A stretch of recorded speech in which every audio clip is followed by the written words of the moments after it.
Good afternoon. Welcome to today's meeting of the Harbour Committee. We're not expecting any fire alarms, so if an alarm goes off, it's a real thing, so please leave through the main door, go down the ramp to the right hand side and assemble adjacent to the cathedral. I'm going to start with a round of introductions in the usual fashion. So I'm Councillor Andrew Brown, I chair the Harbour Committee. My name's Jeremy Livitt from Democratic Services. I'm the clerk for the meeting. I'm Councillor Patrick McAllister for Hotwells and Harpside Ward, and I am the Vice Chair of this committee. Thank you. Councillor Kai Dudd for Southmead Ward. Councillor Annie Stafford-Townsend for Central Ward.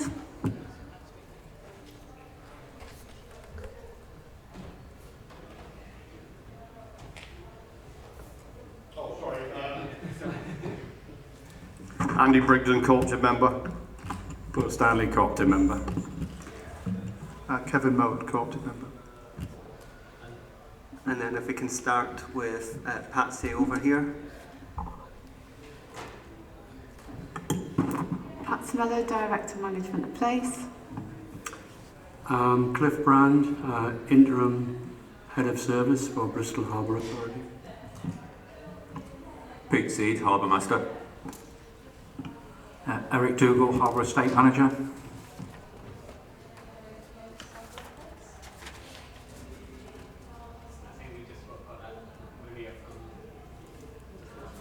I'm not using my mic, sorry, can you use the mic just? Maria Pierce, Harbour Office. Thank you. My name's Karen Fairley. I support Patsy Mello as her Executive Assistant. I'm Nick Carter, Property Asset Manager. Chris Dooley, Bridges and Highway Structures Manager. Brilliant, thank you. Welcome everyone. Particularly welcome to Cliff, his first meeting of the Harbour Committee since his appointment as interim Head of Service, so welcome. Next, apologies for absence. Yes, just one apology that I've received, Chair, which is Catherine Davis. Okay, thank you very much. Councillors, are there any declarations of interest that we need to be aware of? I don't believe it's relevant to the affairs of this meeting, but I have an outside bodies appointment as a trustee of We the Curious. Thank you, Patrick. Okay, so the next item on the agenda are the minutes for the previous meeting held on the 26th of November. Now, I've been given a note that a correction was made from the draft minutes on the suggestion of Councillor McAllister. Minute number 38, with regards to the Harbour Operational and Mooring Facilities Policy, second paragraph, where it says where it had said it was noted that council tax would not impact on the harbour and so did not affect this, and that was corrected to say that it was noted that council tax for houseboats was subject to It was noted that council tax for houseboats was subject to assessment by the Valuation Office Agency team. So that correction has already been made in the minutes. Are there any other notes on accuracy of the minutes that members wanted to raise? No. And are there any comments with regards to the actions that were outlined in the minutes that need to be raised at this point? No. So if there is no further comment on those, we can accept those as a correct record. Do I need to get a seconder for that time? I'm never sure. Patrick, could you? I'm happy to second. Okay, so we can accept those as a correct record. Okay, moving on to the public forum statements. We've had 26 questions and 4 statements, and we've got a number of members of the public in the gallery to follow up on those. So I'm going to go through them in order, and I'm going to start with questions 1, 2 and 3, which were asked by John Sharman. John, you can have up to 2 supplementary questions. I assume you've seen the written answers So can we go straight into the supplementary? Yeah, we can, thank you. So the first, the two answers basically were answered by the Savills report finally being issued out by the stakeholder group. So I want to thank everyone for getting that out, because it's a lot of reading. I haven't really had time to digest it all yet, but I'm very aware that the content of that was kind of one of the key bits for the decision pathway on the 24th of January 23 that set the fees on their new course of considerable increases. But the first of the supplemental questions on that is that I've submitted a freedom of information request early last year, and had a bit of email tennis with the previous Harbour Master about a breakdown for the three non-commercial fee rates that are charged by the Harbour, trying to get a build-up for them as for what facilities and provisions are provided. So what's the specific question? Is there a build-up to the three rates that are charged for leisure, pontoon, leisure wall and liveaboard?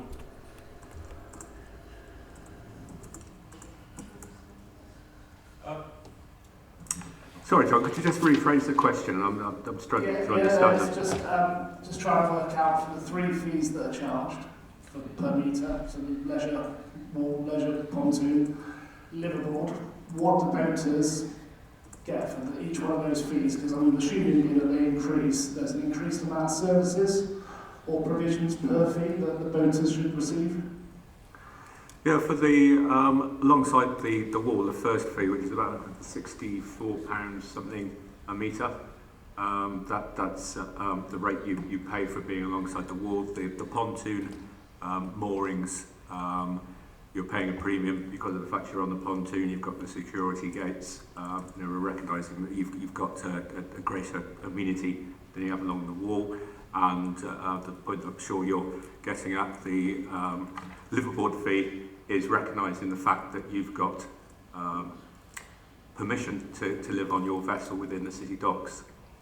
But it is the same rate regardless of whether you're on a pontoon or on the wall, whether you're in the city centre moorings or further up the harbour towards Templebacks.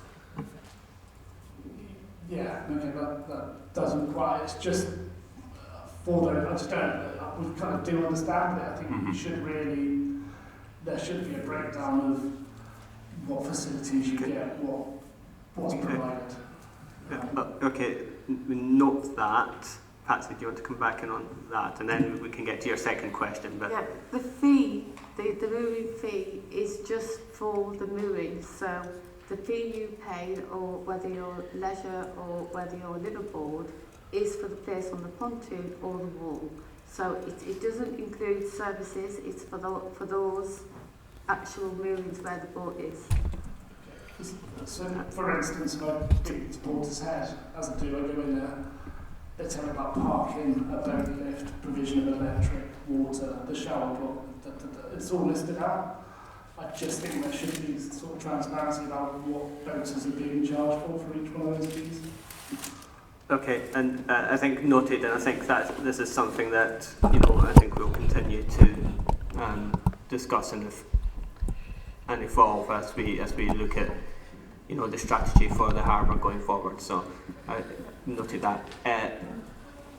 Do you have a second question? It's just a quick one as well. So if there is a breakdown, can it be confirmed that we're looking at a 7% increase of CPI plus 5, that there's a good understanding of the councillors or the committee that are making the decision about what is included and what the rate's being increased to cover?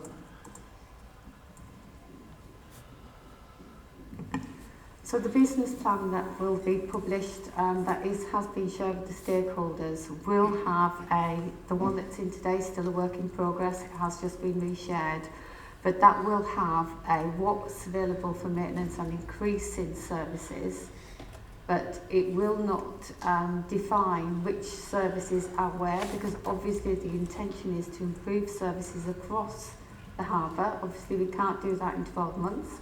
But it will be a gradual approach. So the fee for the moorings is the fee for the moorings.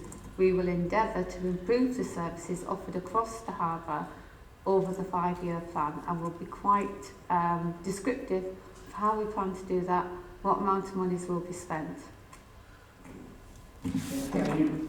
And I think just to add to that, I've previously said to Patsy and other officers that, you know, I want to get to a position where, you know, the increase in the annual fees is much more predictable and indexed, and we're not in a situation where, you know, where it's being made on a year-by-year basis, where it's, you know, laid out in a much more firm way in advance wherever possible. Right, next on my list I have Trevor Gregg. Trevor, you submitted 2 questions, so you have up to 2 supplementaries. Can I assume you've read the answers provided? Yes, I have, thanks, Chair. Okay, can I have your first supplementary then, please? So in relation to the answer, I'm not sure actually the question was understood, because the answer doesn't really relate to accommodation needs assessments. I'm not sure who is supposed to undertake the accommodation needs assessment, whether that be the SHA or the council, but the way I see it, you're all one body. So, yeah, basically, are you guys going to do accommodation needs assessment for the harbour, so you understand who actually lives in the harbour? You have a responsibility now, you accept that people live in the harbour and we're charging them to live abroad. But if I ask you now, how many people around you that live on their boats, how many children are there? What's the age groups of the people that live on those boats? The reality is you guys can't answer me that question. How many kids go to school that live on boats? And that's kind of what an accommodation needs assessment would give you. So, yeah, could you undertake one, please? So as I've put in the response, the Statutory Harbour Authority doesn't undertake housing needs assessments. I have put a step-by-step guide in there on how to obtain one. So the department that deals with housing needs assessment comes under housing needs. So if you feel that there's a need for a housing needs assessment, that's how you get one.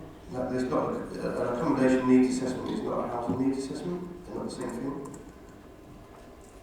It's still undertaken by the same department. That may be true. I don't disagree with that. Okay, Patrick. I think there may have been a misunderstanding somewhat. I think what Trevor's asking is, has the harbour done an analysis of who's living on the harbour and would require which services? If that's right, so maybe that's not what the council calls a housing needs assessment. Maybe that's Trevor not knowing the correct terms for whatever survey the council does do, but that's what we're driving at. Patsy, could I email you directly just what my understanding is of an accommodation needs assessment? Sorry. Yes. Yeah, so fine. If you take that offline, because yeah. Okay. Have you got a second supplementary? Or I probably won't, because it goes around the transfer of moorings, and I think we're all sort of, there's so many questions in here that cover that. I think you know how we feel. The only thing I would say, and I would ask, can we just have a clear policy, written policy, of what the transfer of moorings is?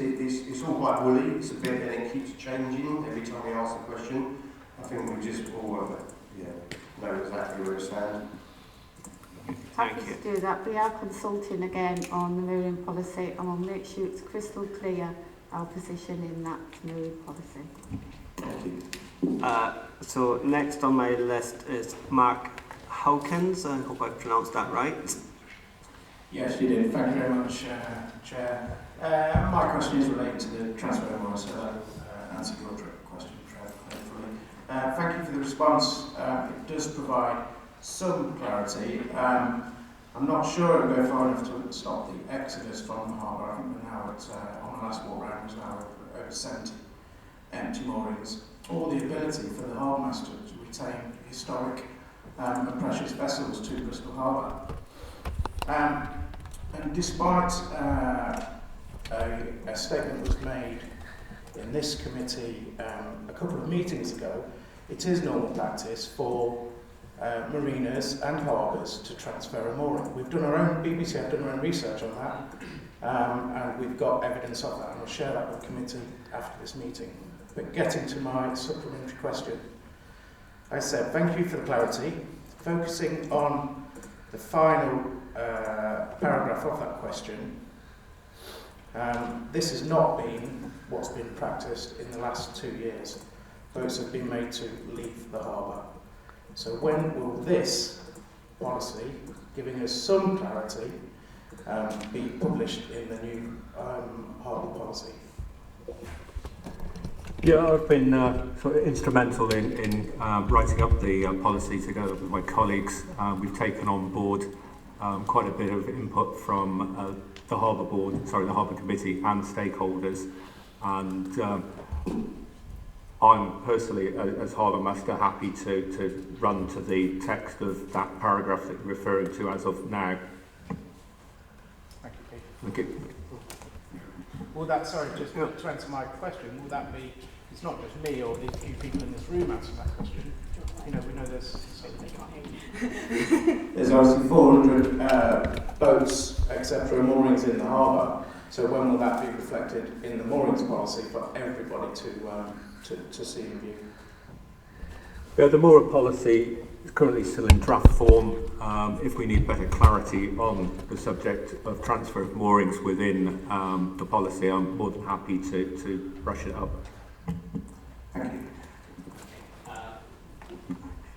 Right, moving on, we've got 3 questions from Phoebe Arrowsmith-Brown, and she has authorised Ben to ask supplementaries on Ben Ewing to ask supplementaries on her behalf. So Ben, you've got 2 supplementaries in relation to Phoebe's questions, and then we can move on to yours. Thank you, Chair.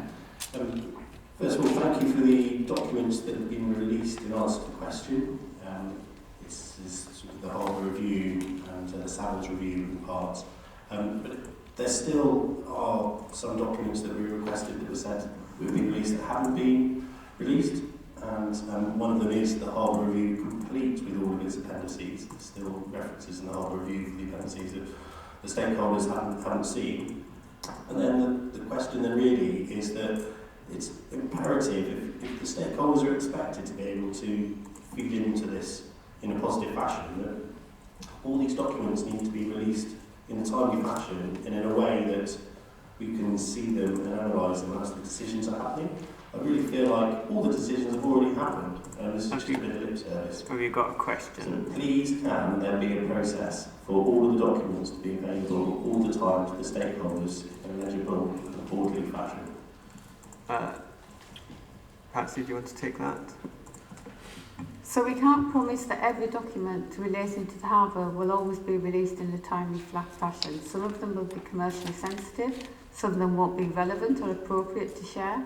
But where there are requests to share documents, subject to legal advice and data protection, we will share them. Okay, thank you.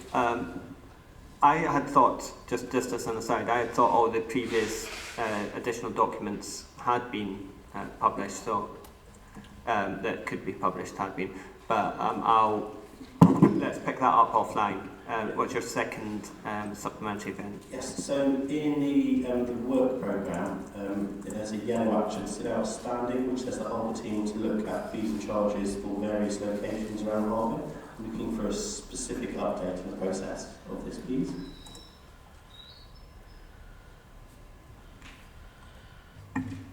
We haven't started to look at that yet.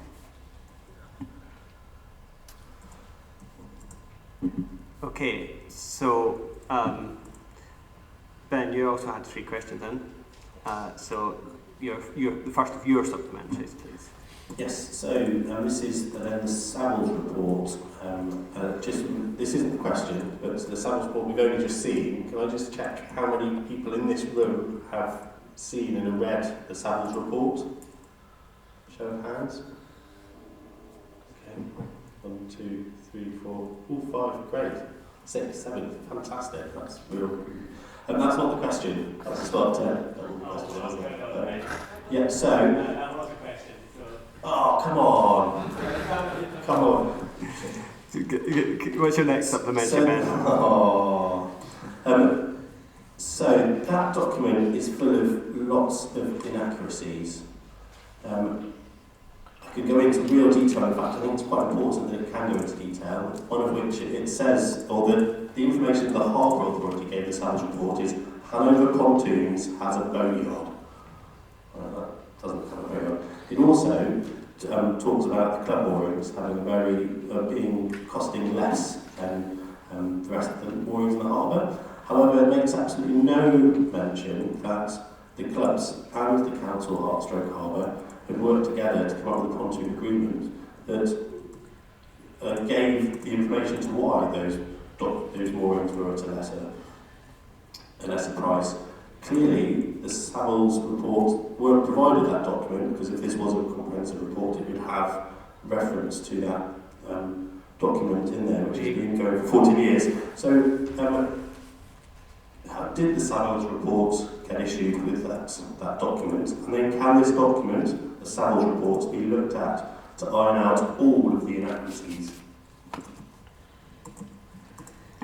Thanks, Chair. So the Savills report is 5 years old and it's out of date, and we won't be using it for any further reference. So there is no value in in looking at it again. What we will be doing is engaging Savills again to do another report. Okay, thank you. So moving on. So is there anyone here who asked questions and was here to ask supplementaries that hasn't had an opportunity? No. So we move on to the statements. So we've got, I believe there's 2 people here who have made statements that are here to speak to them. So I've got Trevor on the accommodation needs assessment statement that was submitted. You can have members have seen the statement, so if you can speak to it briefly, that'd be great. My statement was about transferable policy. Apologies, my information is wrong here. Yeah, that's my question. My statement title was transferable policy. Yeah. I'll see it easy in front of you guys. It's more about, I'm struggling to understand how, I said this process is about making the harbour generate money, breaking even, hopefully making some money. And it just seems you're not exploring every commercial opportunity. Whilst I understand the narrative that's coming back around vessels not being sold for a premium and all that, essentially we've just got boats in the harbour now that can't be sold, being abandoned, being donated, we've got empty moorings. I think we just need to take a step back. We've got the harbour empty, and it just seems a bit crazy. I don't know what the financial figures are for income this year and what they were for the past 5 years. Obviously they've gone up because you've increased fees. The moorings have gone down. It seems to be a detriment to the harbour. Thank you. And then I've got Alan Middleton. Is Alan here?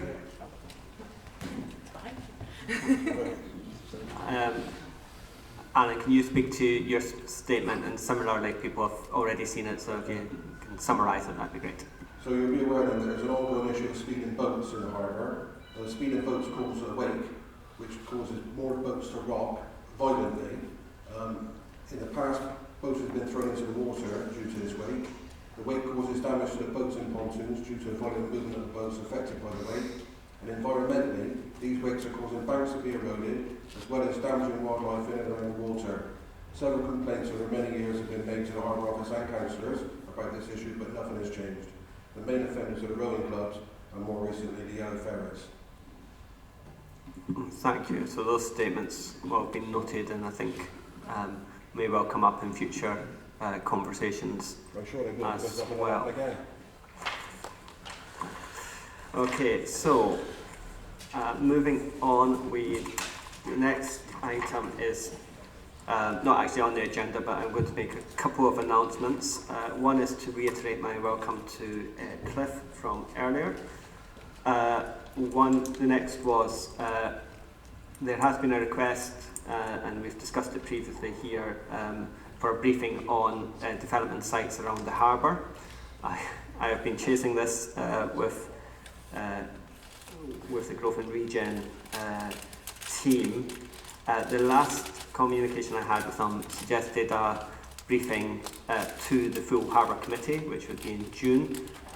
What I wanted to do was test members' opinion as to whether they wanted a public paper at the June committee or whether they'd prefer a more informal briefing at an earlier point. So are there any views on that? Kai? Yeah, just a couple of points on this. Obviously, we're on here to ensure the harbour's being managed properly, and we do need information in a timely fashion. I know you've been working really hard to get that information, but plots of land around the harbour, we need to know what's going on. And I think I asked the question at a member forum. I think it was back in October. Can I have a brief? And I was promised a briefing back in October. And now we're being offered one in June. So I don't think it's very difficult for us to carry out our responsibilities properly if we don't have access to the information that we're asking for. But yeah, either way, I've been given a few updates in terms of what's going on. So it looks like it's going in the right direction with that particular plot plan. So I'm relaxed, but sooner rather than later, really. But I think a fuller report on the development plots around the harbour that are still yet to be developed and what the plan is for them. I think that is a report that's needed, because obviously we need to make sure we're maximising the potential commercial income that we can generate to run the harbour. So that official report is definitely something we need. But a more informal briefing on Redcliffe Wharf would be welcome if we can get it sooner. Okay, thank you. And Danny and then Patrick. Thank you. Yeah, can we also extend the invite to the other ward councillors of wards that are also part of the surrounding land? So myself and Patrick both represent Central and Harbour side of South Wales, but there's at least 3 councillors on immediate harbour land that should be informed. Yeah, I'd be happy to do that. Patrick? Thanks. I agree that it would be great to get a report coming to a committee, but in terms of the briefing for committee members, I would rather that be a sort of closed door session where we can get down to the nitty gritty and potentially any sensitive information, which obviously we can't share publicly, but it would be good to help inform our decision making and scrutiny. Okay, thank you. So that's given me a good steer on that. So thanks for that. On the subject, I have been there has been developments in the background vis-a-vis Redcliffe Wharf, which, as members may know, the council has been in agreement with was in an agreement with a developer from about 2012, but not very much development has happened. There have been a number of challenges with developing that site, and I have been informed that a delegated decision has been made by the Executive Director of Growth and Regen to cancel the existing contract that the council had, and the council will be looking at other options for the site and moving that forward. So there'll be news on that in the coming days or weeks. The officer decision notice was being signed today, I believe. So this is right hot off the press. So that will be formally published within the next 5 days. So I wanted to share that with members of the committee, and also point out that one of the potential benefits of that is, it will allow the council to look at options vis-a-vis getting development moving on that site. But also the previous contract was signed before the current governance arrangements for the harbour went in place. So any new development contract or arrangement that is entered into will have to benefit the Harbour Authority in a way that the previous contract hadn't. So I think it's actually good news, both in terms of moving forward on that site, but also from a Harbour Authority perspective as well. So, having said that, we'll move on to the next item on the agenda, which is the Harbour Committee work programme. Now, we've had a discussion about this between the party leads, and it was agreed that we should set up a informal meeting to discuss the work programme going forward for next year, so that we can get that sort of programmed in. But what I want to do at this point is invite any contributions from members of the committee, both with regards to anything that's on the work programme at present or anything they would like to see or highlight at this point for upcoming. Annie. Thanks. It's actually a really pedantic point. I think I've raised it before, well I know I have, that when it lists the wards affected, it's central ward and not centre. It's a mistake that goes throughout the reports for this committee. It's always referred to as centre ward, but it's actually called central ward. And that's really pedantic, but I am pedantic. Noted. Patrick. Thank you. I think a lot of what's on the previous work programme is great, and we should retain it. I would like us to have a bit of a review of the arrangements around the stakeholder group and the new governance arrangements, just to see how those have been bedding in after about a year of operation. And I think, as we were just discussing earlier, some discussion on development and ongoing land disposals around the harbour would be really useful as maybe a half-yearly item. Thank you. Yes, as we've previously discussed, governance arrangements are something that I want to see us look at as a committee, and work out if there's any changes or tweaks that need to be made. And I know we've all got our thoughts on that. Annie. Thank you. It was great that we've had regular updates on water quality. Could we make sure that that's a standing, recurrent item as well? Because it's a really important, crucial one for the harbour. Thank you. Kai, did I see your hand? Oh. Any other comments on things that you'd like to see added to the work programme in the coming year? Kevin? Yeah, Chairman, I thought, I mentioned this before, so I'm sorry to go on about it. I still think we should, on your work programme, we should have a budget revenue report at every harbour meeting. I think I mentioned before that my advice would be it's a standalone item, but that's missing at the moment. I mean, one of the biggest challenges that the Harbour Committee faces is moving towards a sustainable harbour, and managing the finances is a critical part of this committee. I know it doesn't have any decision-making powers, but if it's not managing the budget, then it's just, dancing around the edges of the key issue, in my opinion. Thank you. Kai. I was going to kind of say something similar. I think there's with this, there's and I think it does need to be probably, like say, every meeting, a general lack of focus on that commercialisation aspect. So obviously, it's very easy to raise fees and charges, isn't it? A little bit more difficult to think outside of the box how we could generate more commercial income.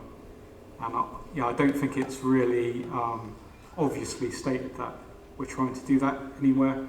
Obviously, you've got the Harbour Revenue Account 5-year plan, where I guess we'll look at stuff like that.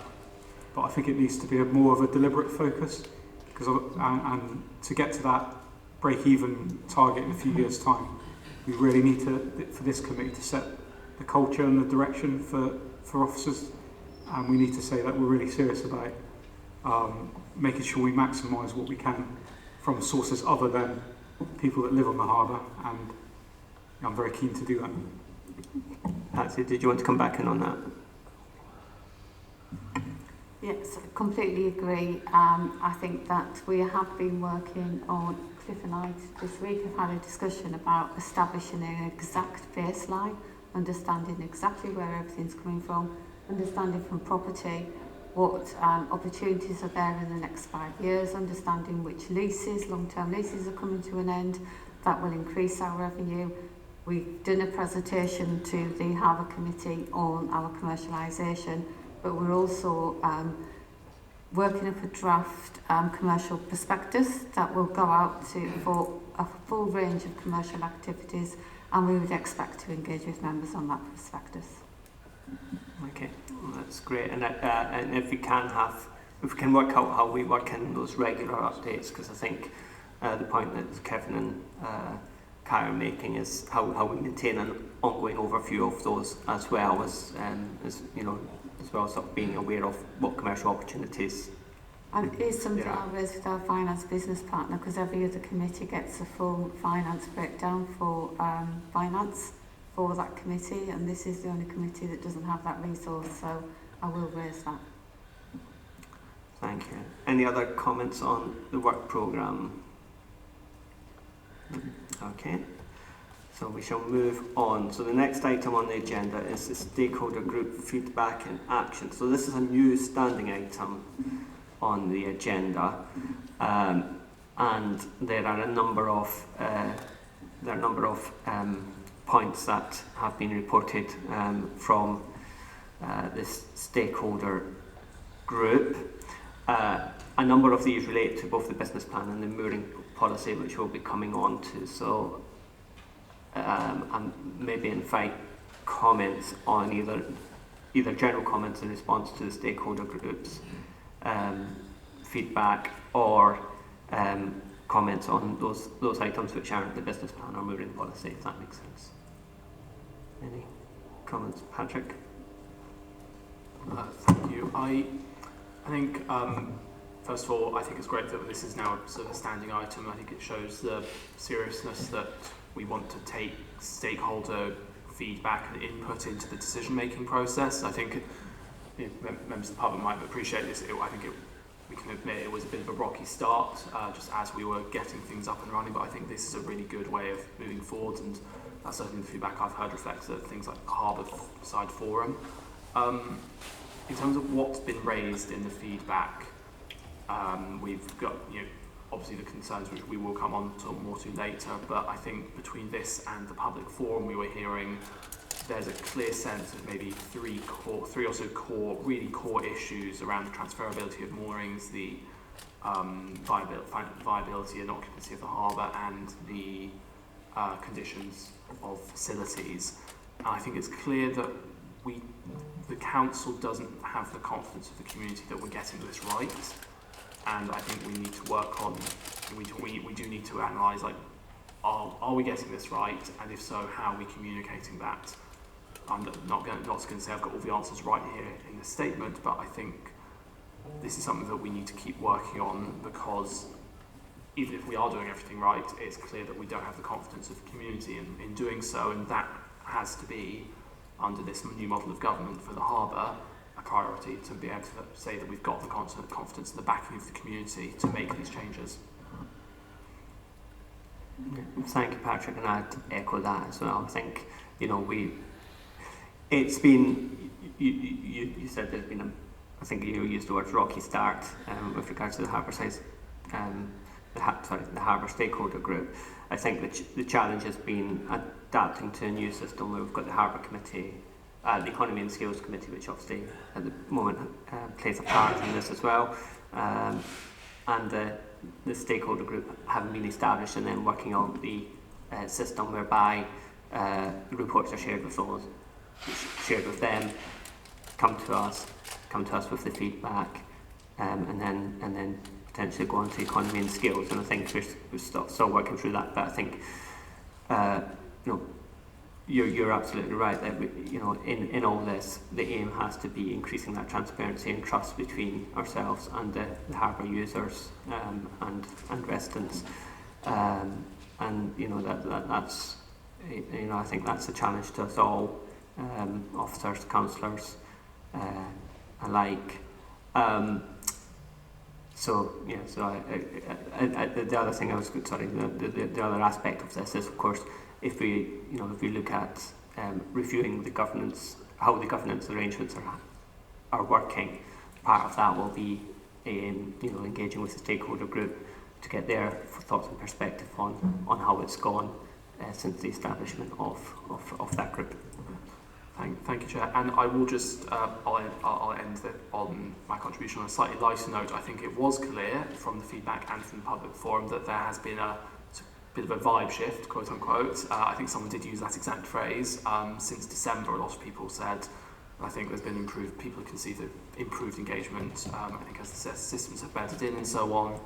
So I think it's clear that while we do have more to do, there is a positive direction of travel. So I think I'll end on the slightly lighter note there. Thank you. Any other comments on this at this point?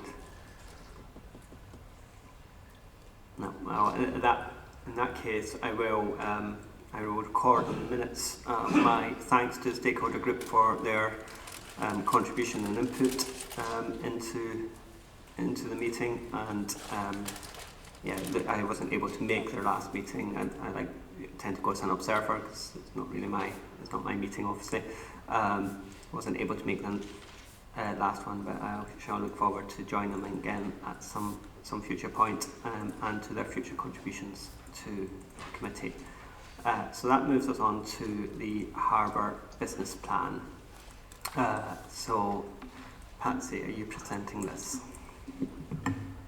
So I just want to make it clear that the Harbour business plan, while the intention was to present this to Economy and Skills Committee at the same time as the moving policy, we've decided to delay it by a month or two. It has gone back out for consultation, and the reason for that is while the high-level budgets have been set for 25-26, we as a service have yet to have that breakdown about what budgets were and how we're going to spend it. So what we're going to do over the next month is try to make sure that the objectives and what we've said we will do in there is much more clear, much more transparent.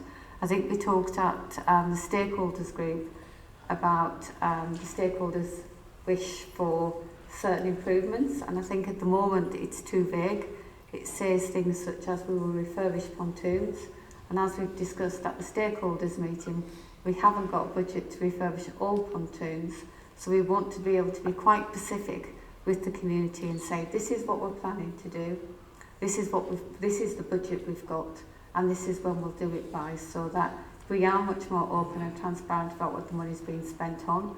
Stakeholders will be able to engage with us and say, actually, we think the money will be better spent on X, Y, and Z, and we're happy to have that conversation unless it's a health and safety issue.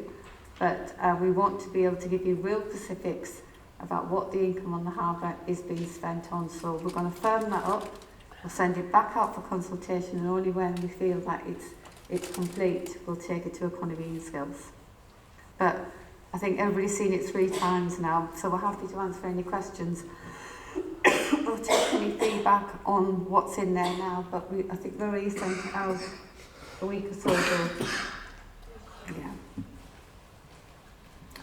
Okay, thank you. I've got Patrick, but I'm going to just, first of all, and I said this in our agenda conference, I'm going to compliment the design of the business plan and the adoption of the new harbour colours and logo and sort of look and feel of it. It's very well presented document, and I think the new website, when it's fully up and running, will also help in that sort of perception of the harbour and provide a marketing, in terms of marketing the harbour as a place for people to come. Patrick. Thank you, Chair, and I'll second the praise for the document's design. I think it's a much big improvement on standard council documents, that's for sure. It's much more pleasant to read. For the public record, could I please ask what our latest update is on the Harbour revision order progress? So we are moving. So I think at the last Harbour board we were 4th to go out for public consultation. Once that starts, it's quite a quick process. We are hopeful, and we have no influence over the MMO, but we are hopeful that we'll get that towards the end of the summer, worst case scenario, autumn, winter. But yes, we are moving up the list. I'd just say thank you to the officer team for pushing this forward. It's obviously a mammoth task and a very complicated and expensive one with the legal help we've needed, but it is fundamentally necessary, as we all know, for enabling longer leases and for us to properly safeguard the harbour. So I think we're all really, all of us councillors, officers, community, we're all really looking forward to that being completed. Thanks, Patrick. Can I just ask, again, just for the record, I guess, once the HRO is approved, do we need to bring it back to this committee, or is that the end of its journey vis-a-vis adoption, or is there a final stage of formally being adopted by the council, by the authorities? Sorry. It will be the relevant legislation for the harbour, so I think we could bring it back definitely to note, but we won't be able to change it. It will be, yeah. Thank you. Are there any comments on the business plan as presented? Kai? Can I just ask about the obviously the well-known staffing issues that we've had around the fact we're struggling to get engineers? So I don't know if there's any progress on that, or whether we've looked at the the pay structure and things like that, because obviously we're competing with the private market, aren't we, to try and get the engineers we need. So, or are we just continuing with the sort of pay structure, knowing that we're not going to get the staff to apply, but on paper we've got those vacancies? So we have got a full contingency of the marine engineers. The role we have struggled with was the principal engineer, and that is market forces. So the market forces, if you go to the private sector for a principal engineer, they pay more than we pay head of service, and as you know, we do not have the flexibility to address that. We have recruited an interim principal engineer on a part-time basis. He has an advert that's just about to close, or it closes in April, for a senior engineer, and the idea is we get that senior engineer and we have a consultant given the strategic principle overview and guidance on a once a week, once a month basis, depending on what needs are.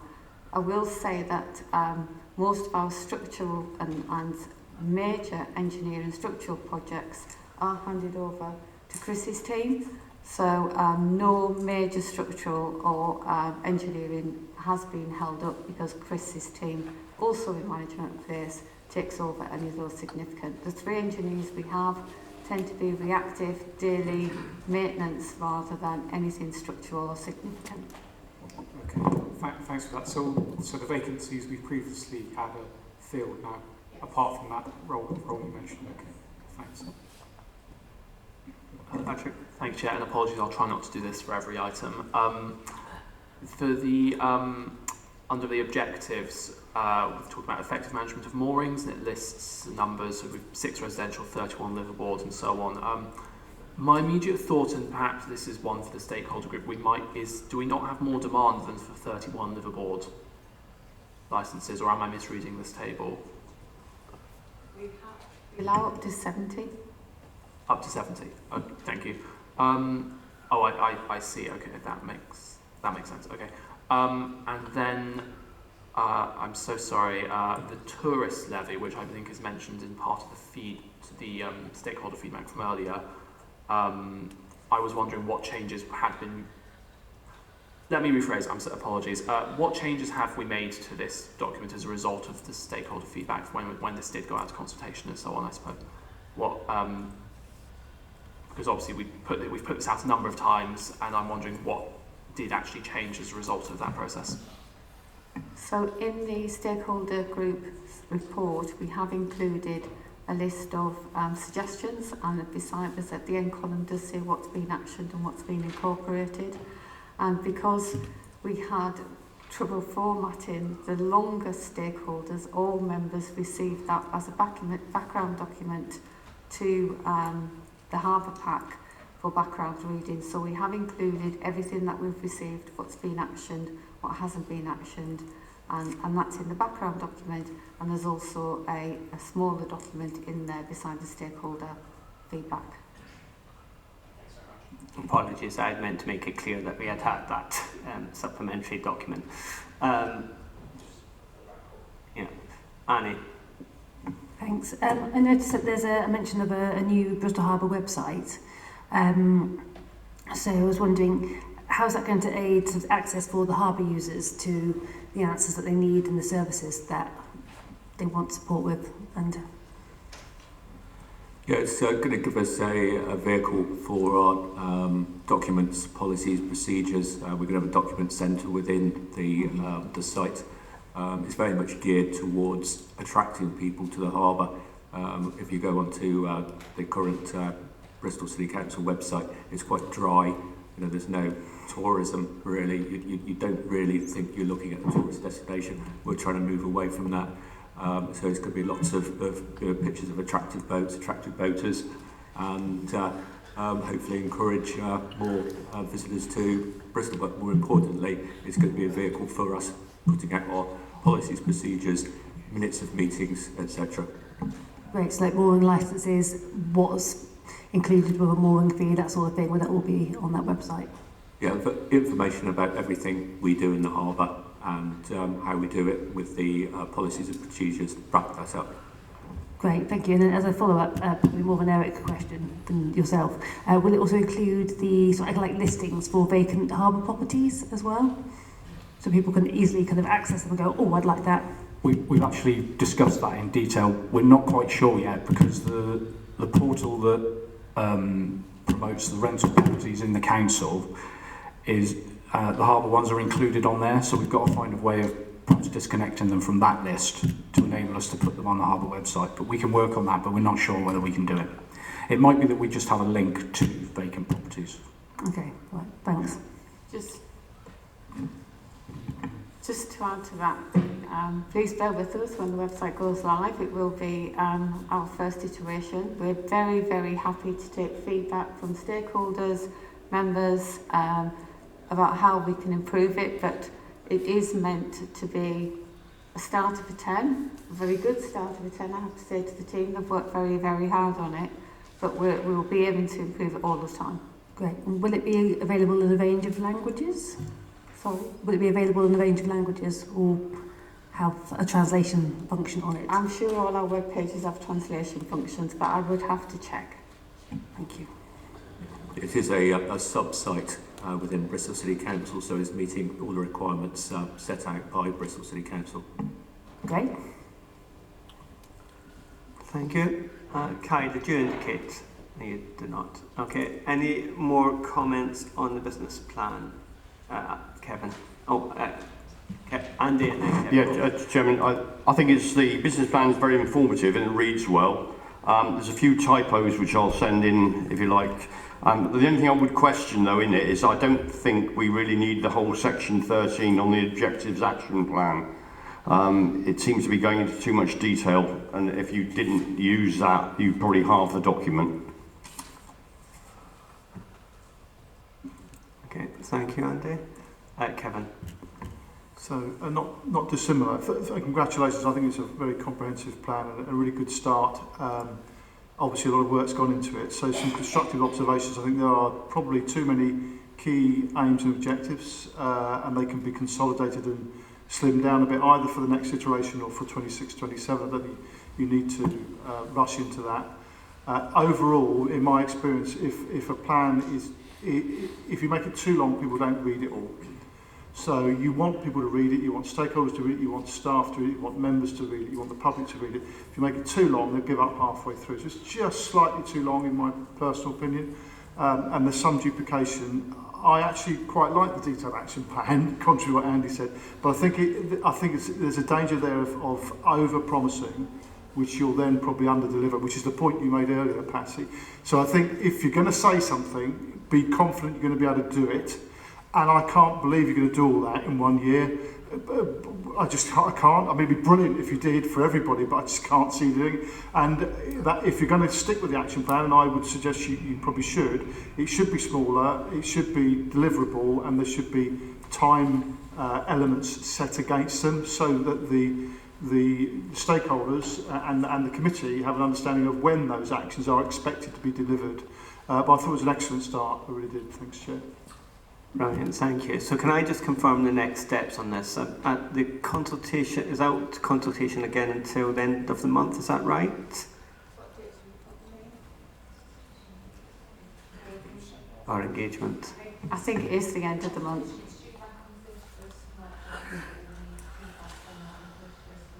And then we'll rework it. Cliff will work with the team to rework it, take on board the feedback. We will bring it back because obviously we've promised that we will not progress anything for approval until everybody's seen the final version. So we'll either send it by email, or if you prefer to bring it back to June, and we will send out to the stakeholders when we think we've got the final version. And then we will set a date to take it to Economy and Skills for adoption and approval. Okay, thank you very much. I do apologise for the delay, but we all think it's important we get it right and that it does what it says it's going to do. Yeah, and all the learning that we do this year will make next year that much easier as well, hopefully. Okay, moving on then, the moorings policy. So it's you again, Patsy. Oh, Keith. Yeah, the mooring policy went out in its original draft. We responded to comments from committee members and stakeholders. We made quite a few adjustments, simplified it, toned down the enforcement side of things, and reference to bylaws, and a lot of the stuff that's actually in the mooring agreement that you sign when you get a mooring in the docks. It's still out as a draft document, and we're quite happy to make further adjustments if stakeholders or the committee feel it's necessary and it's going to fit with what we need at the end of the day.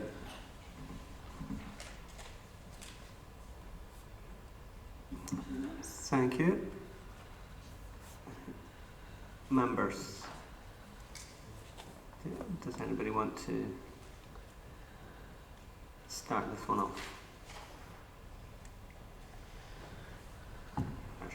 Thank you. I think just coming back to the public trend from the public forum and stakeholder group, and I know that we discussed this in our agenda briefing 2 weeks ago, but it is clear that I think the community doesn't feel we've got it right on transferability of moorings, and I understand sort of the logic behind why the policy is as it is now in terms of preventing the harbour from gentrifying and inflation, hyperinflation of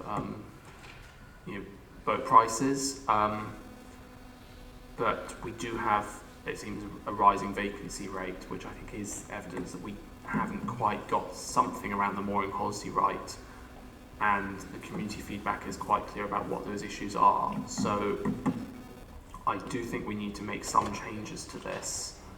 Whether that's entirely in line with what the community is suggesting is another matter, because we do have a lot of things to take into consideration, and I think it's accepted by most everyone, even in the community, that prices, fees and charges are going to have to rise at some point. It's just a question of what people get in return for that. I do think the council's got a bit of I do feel there's a bit of a moral obligation if people have invested a lot into their boat over the course of decades potentially, that they aren't left financially high and dry if their boat's not easily moved, or if they're not going to be able to release a lot of the value of that vessel once they leave the harbour through age or life changes. I know this is an intractable issue which we do seem to discuss every meeting. Not pretending I've got an answer here, but I do think it's clear that while this is a really good document for what it is, it's good to have everything laid out like this. We haven't got it right, and I'm really concerned that if we don't get it right at this stage, then it's going to continue not being right for years. That's it. We're very happy to take on board the feedback. What was obvious from the public forum was, I think, whether we weren't clear enough in the way we described it, but it isn't an automatic where if you sell a boat and the person you sell it to wants a space on the harbour, that they immediately have to leave the harbour. We just have to go through a fair and equitable process to check that whoever's been on the waiting list for however long requires that moving. If they don't require that moving and nobody wants to move to that mooring's vacant, we would, of course, allow them to move into that moving and have a licence on that moving. However, what we have to do is make sure that those people who have joined the waiting list and waited substantial amounts of time aren't piggybacked over. So, of course, if that moving is going to be vacant after that sale of that boat, then of course we wouldn't require them to move. And maybe it'd be better to put a flow chart into the moving policy.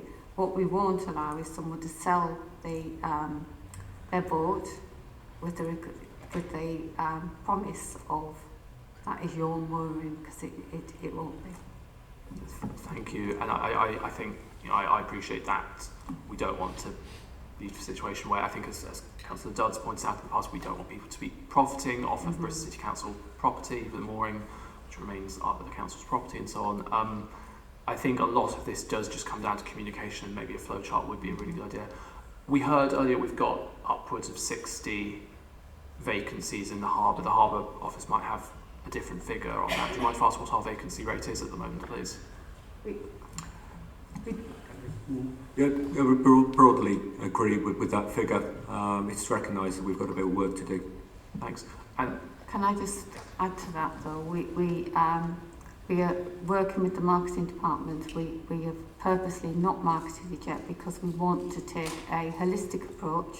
Obviously we've got Capricorn Key coming on board as well, and we want to absolutely understand, and the team are working on who wants to move, where does want to go before we go out and market it. We've also been doing a cleansing exercise on our waiting list, and while we have got some vacancies, they're not all related to fees. In fact, they're far from it. Some are where people have decided they want to live on land now because of age, or they want to go somewhere else. There's always a turnover in harbours, and Bristol is no different. And we will be undertaking a marketing exercise, but what we want to do is understand exactly what we've got, where we're going to put the services. Some of those movings we don't let anymore anyway, because of antisocial behaviour, or the fact that we can't let them because they're not in desirable locations. So we want to make sure that we're going out with a comprehensive package to not just to Bristol but nationwide about come and stay in Bristol, and that's taking work to work with marketing. We want it to be attractive, so we are working on it. But we're no different from any other harbour across the country. I'm sorry, if I may, Chair, please. I appreciate there's a churn of people as there is with any sort of accommodation, and that's to be expected and welcome. I think I'm so sorry. Apologies, Chair. I'm slightly out of sorts today. I'll come back to that. Okay. I'll follow up if I may, and I may because I'm the chair. That idea of putting in a flow chart or explaining that process clearer in the moorings policy, I think is welcome, and given what's commented on in the public forum, and also the response to the process as outlined in some of the in some of the answers to the questions. I think somebody did describe it as being clearer than is in the draft document at present. So I think putting in that flow diagram would be useful. The sort of broader point around vacancy rates, waiting lists, and opportunities within the harbour, I think I suspect will play into the work that Cliff will do over the next few months. But I do wonder, having just listening to you there, whether it's something that a briefing to the committee would be useful on to cover off what's the facts and figures of vacancy rates, waiting lists, different types of craft as well, because obviously that's part of this mix of of how the harbour is managed. So as vehicles boats come and go, you know, they're not necessarily always, you know, like for like replacements, so to speak, within the harbour. So I think an informal briefing on that might be useful to help us drill down into the sort of that current picture. Patrick. Thank you. Apologies for that, Chair. I was going to ask what the waiting list is like, having asked what the vacancy list is like, please. We have 22 on the waiting list. Obviously, Andrew made a very important point. Some pontoons, some moorings can only take certain crafts, so it's not as easy as 22 moorings available and 22 craft. So we have just went through a major cleansing exercise of the waiting list, and we wanted to do that before we did any marketing to make sure that we're in a fit state. Those who have been on the waiting list, that we've approached them, we've discussed their needs with them and understood them, and once we're confident we can't accommodate those people on the waiting list, then we're working with marketing now to work up the marketing exercise we're going to do. Thank you. Thank you. So, if I could just drill into this process a bit, we've got the 22 on the waiting list, and none of those 22 are currently suitable to take one of the 60 to 70 vacant mooring spots that we have available. Thank you. We're in the process of allocating moorings and getting vessels onto those moorings. At the moment, we've got 2 or 3 which are actually bringing onto the harbour. We've got about 15 wide beam vessels on our waiting list at the moment, and there currently aren't really any suitable spaces that the owners of these vessels wish to take up. As Patsy said earlier, quite a few of our vacant moorings are in areas where we do have problems with antisocial behaviour, and also in areas which are away out of the city, which don't enjoy the same level of services that you get within the city centre moorings. So it is a little bit complicated. We've got a situation where, you know, we've got moorings available for smaller vessels, and we haven't got those sort of vessels in any great number on the waiting list. Mainly it's larger vessels, and the spaces for those are limited. Thank you. I'm wondering if it might be possible to, I appreciate budgets are tight everywhere, but is it possible to retool certain areas so that they'd be able to take larger vessels? Well, yeah, we're currently going through the place shaping strategy. A big part of that is increasing and improving the mooring facilities within the docks. We need to do that in a spot by spot basis. What we don't really want to do is end up with a vast amount of pontoons and vessels not on them. So we're going to do it part by part through the harbour, starting with Capricorn Quay, and see how we do with the increase in publicity and marketing, hopefully bringing in more vessels. Thank you very much. And my final question on this item, if that's all right, Chair. Patsy, you mentioned sort of the undesirable locations that where we've got vacant moorings, but we're really struggling to fill them. Is it possible that we could maybe effectively kill 2 birds with 1 stone, if you pardon the metaphor, and provide sort of leasing arrangements that sort of more in line with what the community is asking for in those locations, which would make them more attractive to people, so we fill those mooring spots, help develop the community there, provide that option for people who would like to take it up, potentially a bit more of revenue on transfer fees to the harbour as well. We don't want to create a two-tier. We don't want to create a two-tier approach to it, and the reasons that the ones that are struggling to let is because they are in extremely noisy situations, near nightlife, and people really don't want to do that. So I think that what we're going to concentrate on is the ones that we can let, but perhaps have not got the services we would like them to have. Is the business plan will identify where we want to make improvements to those and make those more attractive to people where it's maybe not an antisocial behaviour location, but it hasn't got the services we would like to see. They would become more attractive if we could get some electricity and water and everything into there. So that's our priority. Thank you very much. Thank you, Patrick. Andy. Yeah, thanks, Chair. I think the policies could still do with sort of trimming down a little bit more. There's a few things in there like compliance with statute, bylaws and directions of the Harbour Master. I mean, that's taken as read and that'll be in a mooring licence anyway, so I don't think it needs to be repeated in the policy. I think that to slim it down would be better. I've got a few typos as well, but if you're happy with me just emailing them in, I'll do that. The only other one I've got here was on 24, laying up and repairing vessels. It says no substantial or significant work of repair or maintenance to a vessel berthed against the mooring facility shall take place without the prior consent of the Harbour Master. Presumably that means significant maintenance, would it? It wouldn't be just normal maintenance. Yeah, it would be significant maintenance with a lot of older vessels, especially wooden ones. If you start picking away at them, you quickly find you've got a lot more of a problem than you envisaged, and you could end up with a situation where you're messing with the vessel's basic integrity. maintenance, it's taken as read, it can obviously go ahead. Yeah. Thank you, Chair. Thank you, Kevin. Thank you, Chair.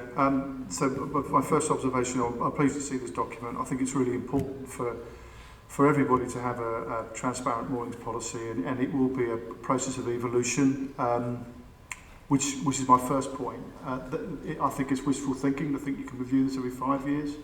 In my experience, the mooring policy was an annual process, because to get it right, you're not going to get it right first time. I think what we've heard today just demonstrates that you're not going to get it right first time. So to say to yourself you're going to review it every 5 years, I think is making it more challenging than it needs to be. That's my first observation. I think given the discussion we seem to have had at every meeting about liveaboards, which is clearly an issue for the city and for this committee, you need to probably have some detail around the subtle difference between someone staying overnight on their leisure mooring and liveaboards, because people will play with that, I suspect, if they're desperate for housing. I think you need to be clear, and I'll send these details through Patsy, Cliff. Leases cannot be assigned, or the licences, I know you don't like the phrase leases, mooring licences cannot be assigned. Obtaining planning consent, I understand why, but it's really important. I emailed you separately earlier in the year or late last year, Chair, about this. My experience is that people have come to me previously as a Harbour Master with a planning consent expecting a mooring. So it needs to be fundamentally clear in the policy that you can come waiving as many planning consents as you like. The principal thing you need to get is a mooring licence. Now, some of those mooring licences may require planning consent, but it's a secondary requirement. The principal requirement is the mooring licence. And I don't think that comes across strongly enough in the policy. And I'm trying to protect the committee and the officers who will have to defend the policy and operate the policy. I think there needs to be more details about waiting lists. Waiting lists are complicated. There's a couple of lines about waiting lists. I know from what Pete said, it sounds like it's a work in process, and you're probably going to have multiple waiting lists for different parts of the area. And transparency around that will help this issue of, I can't sell my boat. Yes, you can, because there's no waiting list, so don't worry about it. It's a flow chart, and you'll probably end up getting it, which has been the response in a lot of the written questions, but I don't think people are necessarily understanding it because it's not clear enough. And then finally, and I have to take issue with this, my experience, and I'm sure Andy's is the same, is moorings are normally not transferable. And I know I've said this before, and I'll say it again and again when I hear people saying it's normal that it's transferable. It is not normal that a mooring is transferable. And I know we're hearing it a lot from the public, but my experience, of 30 years in the industry, it is not normal for a mooring to be transferred. And that expectation may be a legacy issue, and probably is a legacy issue here in Bristol, but it needs to be nipped in the bud if you're going to be able to manage the moorings in an equitable and transparent way. And I applaud the officers for trying to do that, and I think that the members of the committee have got to be strong on it as well. Thank you, Chair. Yeah, Patsy? So I will say that we have 6 mooring licences that go back to 2002 and 2003. And the last time we gave any kind of license was lease license was 2017, so nearly a decade ago. So this is not a new policy. What we have to bear in mind was when we started managing docks and harbours, we inherited a harbour that was full of liveaboards that didn't have any tenure, did not have any recognition as liveaboards. We've seen that was happening. We've regulated it by introducing the liveaboard licences. We've never given moorings for a decade, 2 decades for leases of moorings. Out of the 6 that have got leases from 2002, 2003, only 3 of those have got the right to renew, and we have written to those 3 and asked them to engage with us so we can reassure and re-engage and make sure they know that their homes are not at risk. They will be able to continue to live on the harbour, but it will be under an annual licence, not a lease. So it isn't something that's ever been here. It's something that has gone decades ago, and we have no plans to introduce it. We are conservants of that harbour, and we need to ensure that we take our conservancy really, really seriously.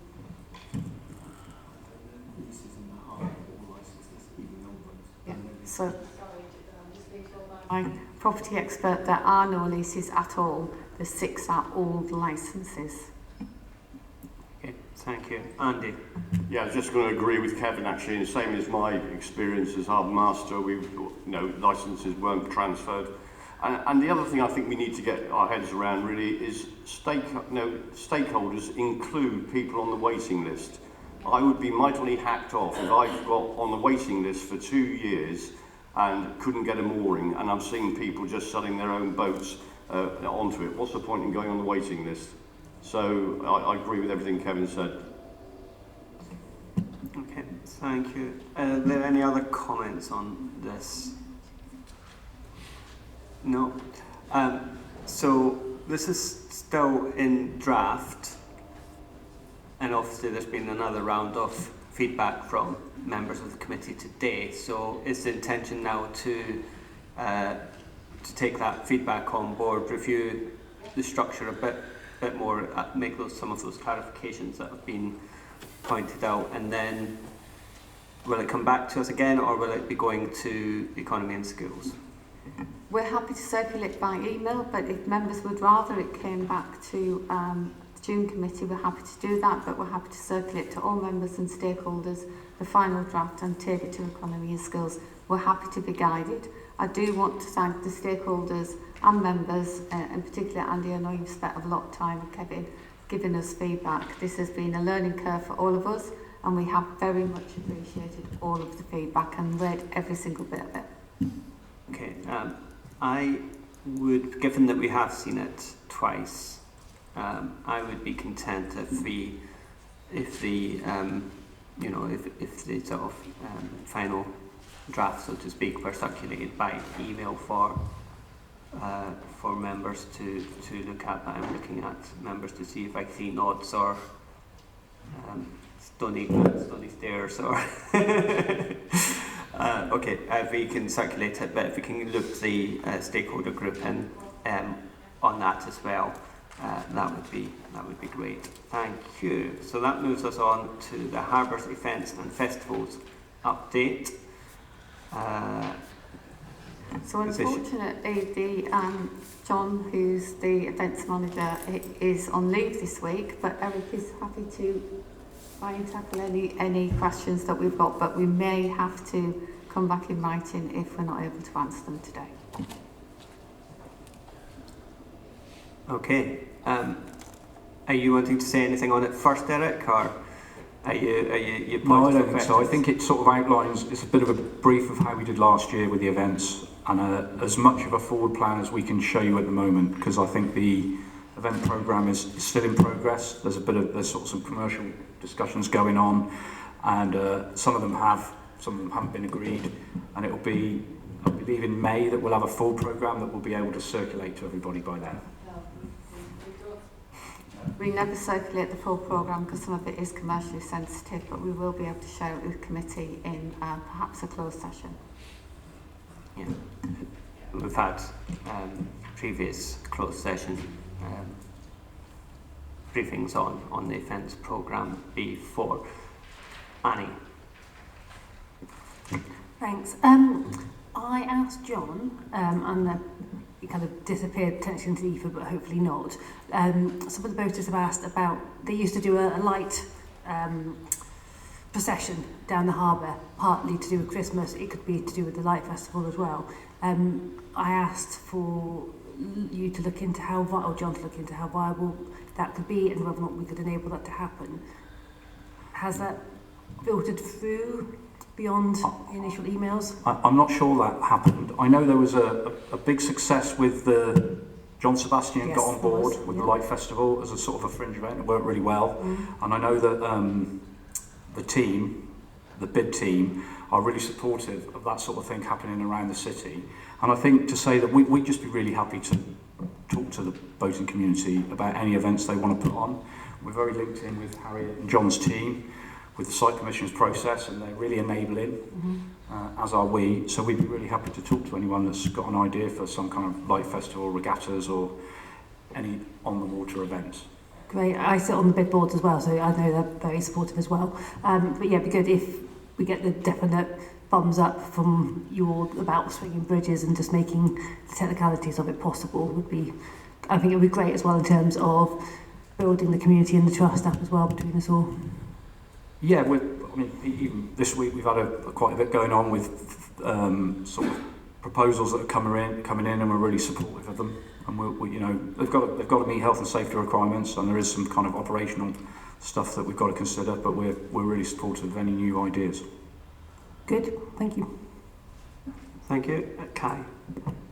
Yeah, just a couple of things on this. Like the first one, I think we should have a better oversight of events really as a potential income stream. So at the moment we just get the headline figures, and I've been on the Downs committee for a number of years now, and they get a regular update from events with all the figures about what certain events bring in, the gaps in the calendar where we could potentially attract new events.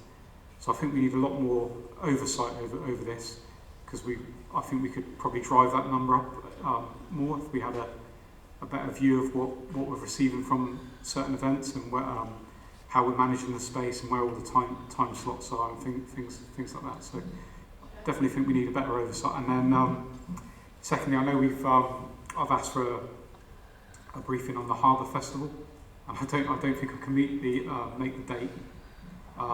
That's in the diary, but I do have a bit of an idea really, because I've been to a very similar festival in our twin city, Hanover, where it's the Lake Festival. There is a festival that very similar to our Harbour Festival, but it runs over 2 weeks, so 3 weekends. And I just think that might be a better model for our Harbour Festival going forward, because at the moment it's just a mad weekend. Someone asked me from outside of Bristol, when's the worst time to walk around the harbour? It'd be the Harbour Festival, because it's just rammed. It's not. I don't find it that enjoyable to walk around the harbour. But the festival in Hanover is much more relaxed, more family friendly. But also they have music events, a longer period, so you can probably generate more income from traders and other activities. So that would have been my idea that I would have put to that meeting if I could make it, which I don't think I can, but I think it's something we should look at. Okay, thanks, Kai. Patsy.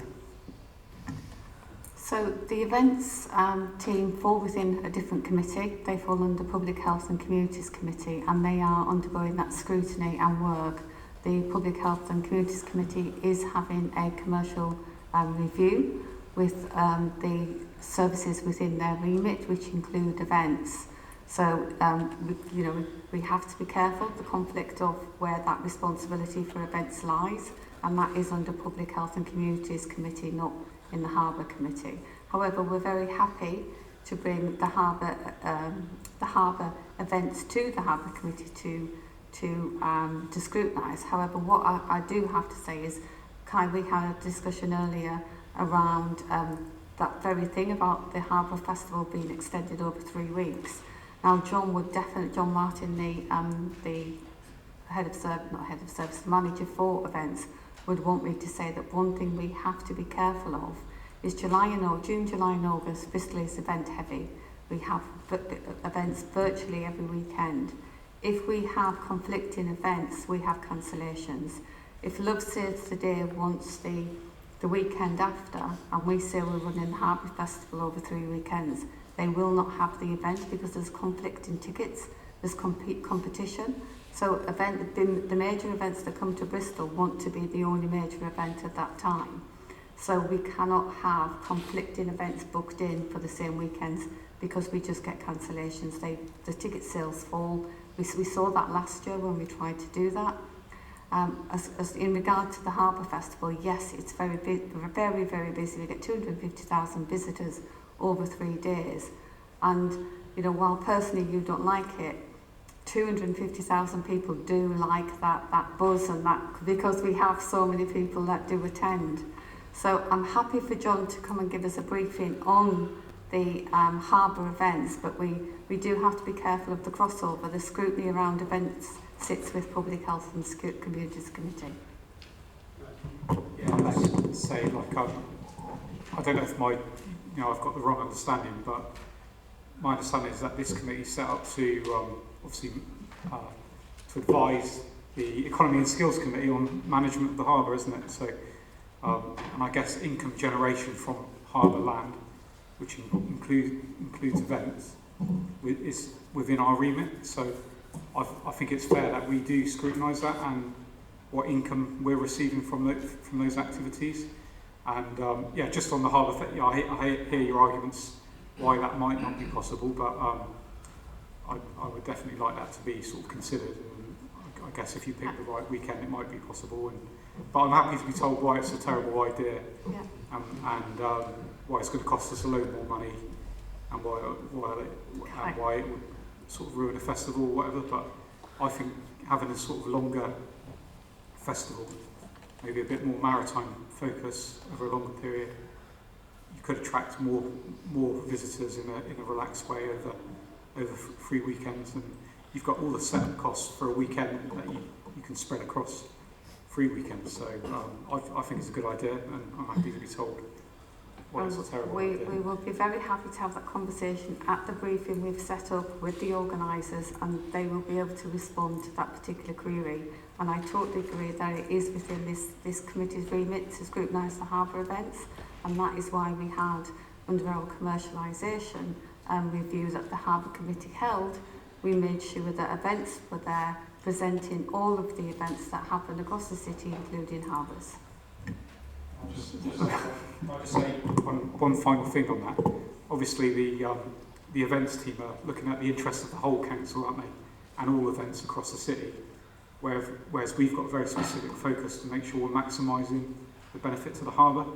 So it's a slightly different interest that we've got to say the events team and their general view of things. And I guess as councillors, you know, for the city as a whole, we have to take that into account. But also, we've got a new duty to make sure that the harbour's washing its own face. So if we can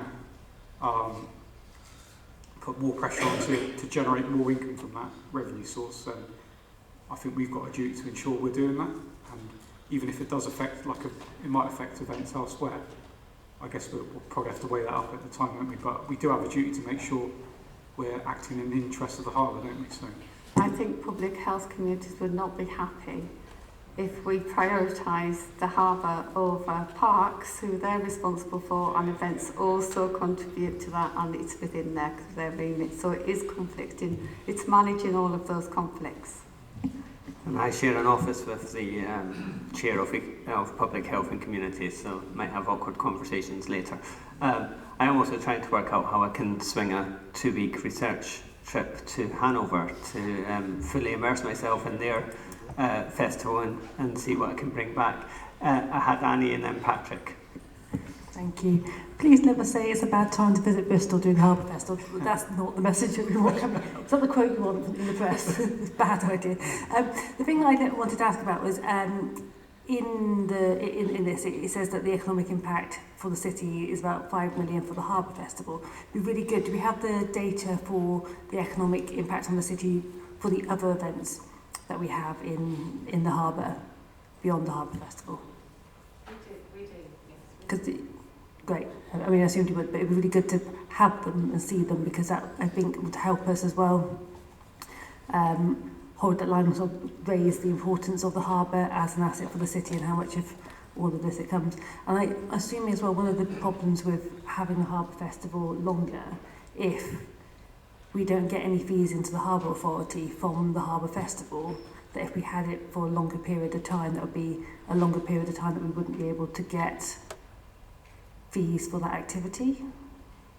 Would that be one of the impacts? I think it would depend on. We've got a briefing in on the 2nd of April from the event organisers, and they'll be much more able to give you that kind of data. I wouldn't want to misinform or say it incorrectly, but I think that's a really good question we could ask them when we meet them. Yeah, we could kind of bottom out the impact. Not bowing down your idea. Can I just add that Eric has met with, I think it was Eric, it was one of the team. One of the things when we went out on the boat with the leader of the council, the last Harbour Authority, and with John, the manager of the events team, one of the things that we have come back with and are working on is how can we improve the harbour and the benefits it brings to stakeholders, so boat holders on there.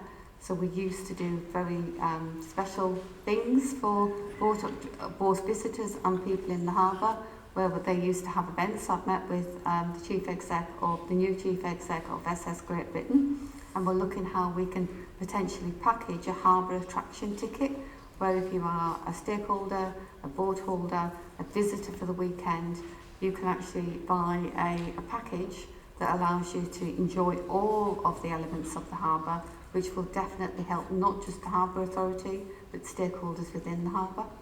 That's great. I think it would be brilliant. I think we'd all love to see the sort of existing people who are there on the harbour every single day being kind of front and centre of all the Harbour Festival activities.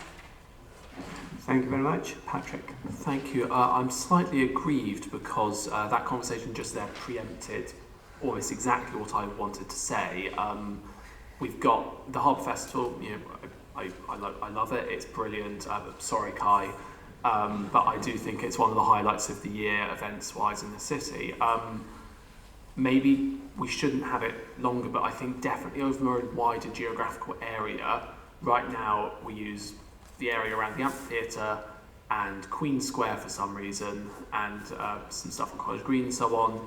And I think there's a lot of water space, even within the quote-unquote main area of the harbour, that we are neglecting to use. And if we could work with organisations like the SS Great Britain or Young Bristol, the water sports organisations up near Cumberland Basin, there's a huge amount of potential, I think, for dispersing some of that 250,000 people out and around, so it's maybe less of a safety issue having all those people there, and Kai can walk through the crowds a bit more easily. But I'm so sorry.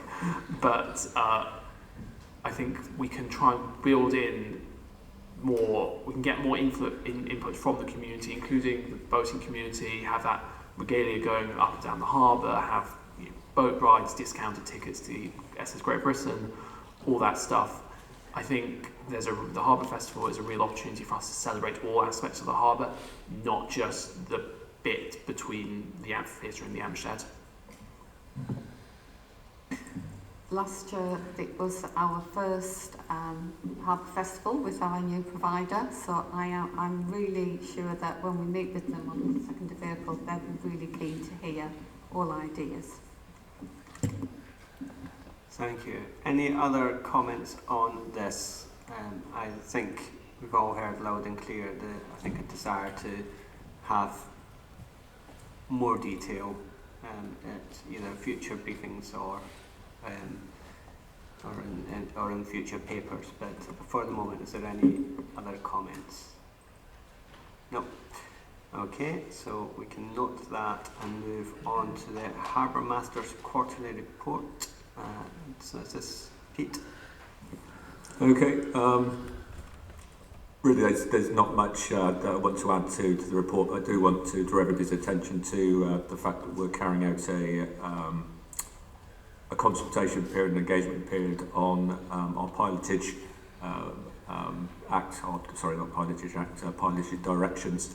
We're not planning to make any substantial changes. Really, it's just a bit of a brush up. We're referring to some regulations that have been superseded. You know, I think the Dangerous Substances Act, it's now the Dangerous Goods Act. We're saying we allow a ton of explosives into the city before it requires pilotage. We set out in our marine safety management system that we don't allow dangerous goods into the harbour, so clearly the pilotage directions need to reflect that. One thing we are looking at the possibility of is looking at compulsory pilotage for project tows at the Harbour Master's discretion, because we have some quite wonderful things we have to tow around the harbour, art installations, things like that, and by the nature of their construction they can present peculiar hazards when moving around the harbour. So if we see fit after risk assessing the movement of that sort of thing, it would be improved by provision of a pilot. We would direct that that would be required.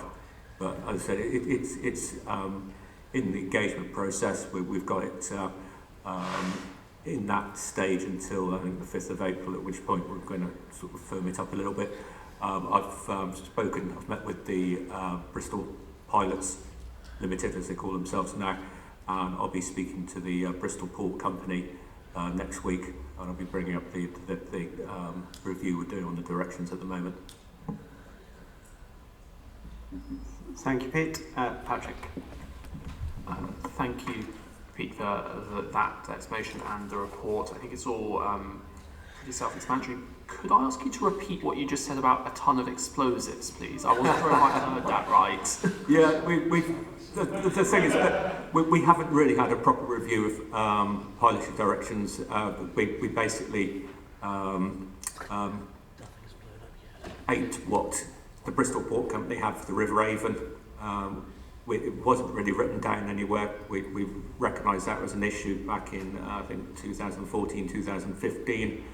We set something out, but it really was just following on from what the port company allowed in the river. As I said, with our marine safety management system, we state that we do not allow dangerous goods in the harbour, and there's a requirement any vessel carrying dangerous goods needs to give us 24 hours notice of said dangerous goods, at which point we'd refuse entry. So the whole business with the ton of explosives, it's a ton of explosives before we require compulsory pilotage, so it's a ton and above. So it's clearly not appropriate with the way the harbour is now, and that needs to be scrubbed out. So if I'm understanding this right, we say you can't bring dangerous goods, which I'm assuming includes any explosives, into the harbour. Yeah. And that rule supersedes the rule that says you can bring up to a ton of explosives into the harbour before you need pilotage? We are not in a position at the moment where we would allow explosives into the harbour.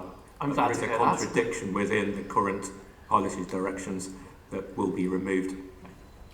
Okay, thank you. That's reassuring. I wasn't quite sure I'd heard that right the first time, to be honest, but thank you. Mm-hmm. Thank you. Can I ask a question? There's a standard section on incidents, collisions and near misses, and you've outlined there that there's been some... So in the section on incidents, collisions and near misses, you've outlined there's obviously been some fires, which is... which, you know, there's been, I think, three fires, so that's obviously been quite significant. Can you maybe talk a little bit more about yeah, there were fairly minor incidents. Two of the fires involved wood burners, and possibly the cause was wood that was drying out, being left too close to the wood burners and catching fire as a result. The third one was an explosion in an engine room. There was a contractor working the engine room, cleaning down the bulkheads with petrol. He then started fiddling around with the battery connections, and that resulted in a spark and a subsequent explosion. That was probably the worst of the incidents. He suffered minor injuries. All incidents were properly dealt with, and we brought this up at the stakeholders group. We've got Avon Fire Rescue representation at that group, and they've committed to do a on-water fire safety awareness drive, which I'm going to be picking up with them later in the spring.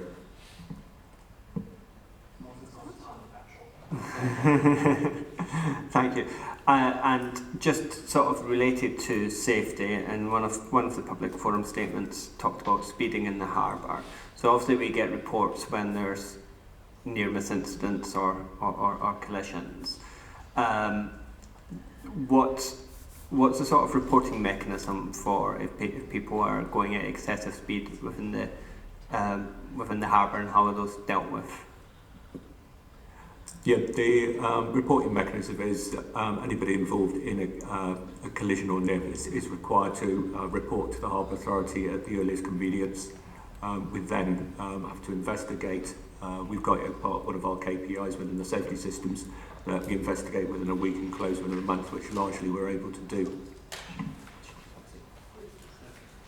We did actually have this discussion at the stakeholders meeting, because previously we've had people reference there was a near miss or this happened and it hadn't been reported, and we set the new KPI, and we set the baseline as 0, and we have encouraged the stakeholders group to work with their representatives and to spread the word. Please do report it. You know, we can only include it when we know about it, we can only investigate it when we know about it. So that was a message that we did give out to the stakeholders, to make sure that we are encouraging people to report it through official lines, so we are aware. And in terms of speeding, is there a sort of mechanism for reporting and or monitoring that, or is that yeah, absolutely. I mean, we need to know of an incident of speeding as soon as possible. We will come out and deal with the individual. It's a bylaw offence and it is prosecutable. Thank you. Are there any other questions? Will? Yeah, Pete, with the pilotage, are you getting enough trips for the pilots to remain valid? And if not, do you have a plan in place? Yes.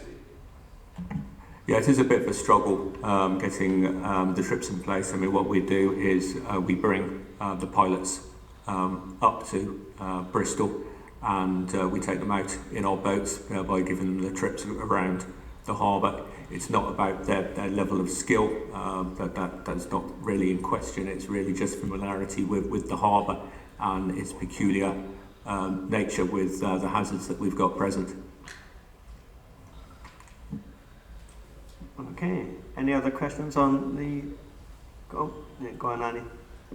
It was just in reference to one of the public forum statements about speeding boats, and so the sense that not enough had been done to address the issue. Could you speak to that a little bit? It's statement number 4.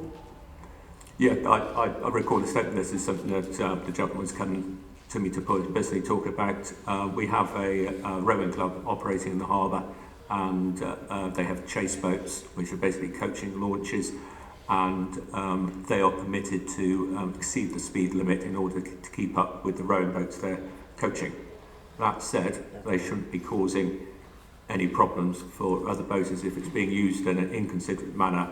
That is something I need to address with the rowing club, and I do address when I'm told about it. We're working with the rowing club. I don't really wish to restrict them, but if we continue having reports that it's impacting on other people's use of the harbour, it's something we may have to consider. Great, thank you. So you'll keep a close eye on them. Okay, thank you. Okay, we'll move on then to the Harbour Water Quality Report. I'm not sure who's speaking to this. Eric.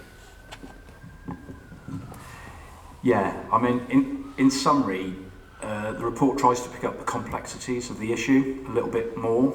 I mean, I think it's, I note Annie's point of bringing it back each time to keep it on the agenda, and we'll hopefully be able to sort of report how we're moving on, having influence in managing it. But yeah, in summary, it's very complex. We understand how important it is. We've got a lot of recreation going on in the harbour, and we want to improve the water quality to reduce the risk of the people that are interacting with the water recreation. We've got sort of biodiversity that we want to improve, and also we're aware that it's a key target, climate action target, that we should be trying to do that. We've got the report sort of sets out some of the policy and legislation that we need to become better acquainted with. Some of the consultation that we're going to be the means of consultation. So internally we've got the harbour teams that are going to be focused on it. We're working closely with the Blue-Green Infrastructure Strategy Officer. The Harbour Place Shaping Project picks up lots of opportunity for kind of biodiversity improvements and floating ecosystem improvements. So they'll be consulted on. We work very closely with the sustainability team, so advising us on clean air and how we get that into the policy, and also some of the water quality issues. And also the principal document engineer and our property colleague are working on ensuring that easements for property and developments are not to the detriment of the harbour. So, processes in place so that we're not creating more problems as developments get made. And externally, we're aware that we need to be a bit broader in our interactions. So we're going to be sitting on the Water Space Partnership, which is a regional sort of catchment area partnership, includes Baines, South Gloss, and ourselves. And the idea then is they do quite a lot of work with the water catchment up on the Avon and the Froome, is to extend that kind of partnership and the understanding through to the harbour, so that we're sort of picking up how the water's flowing into the harbour and how we can influence it.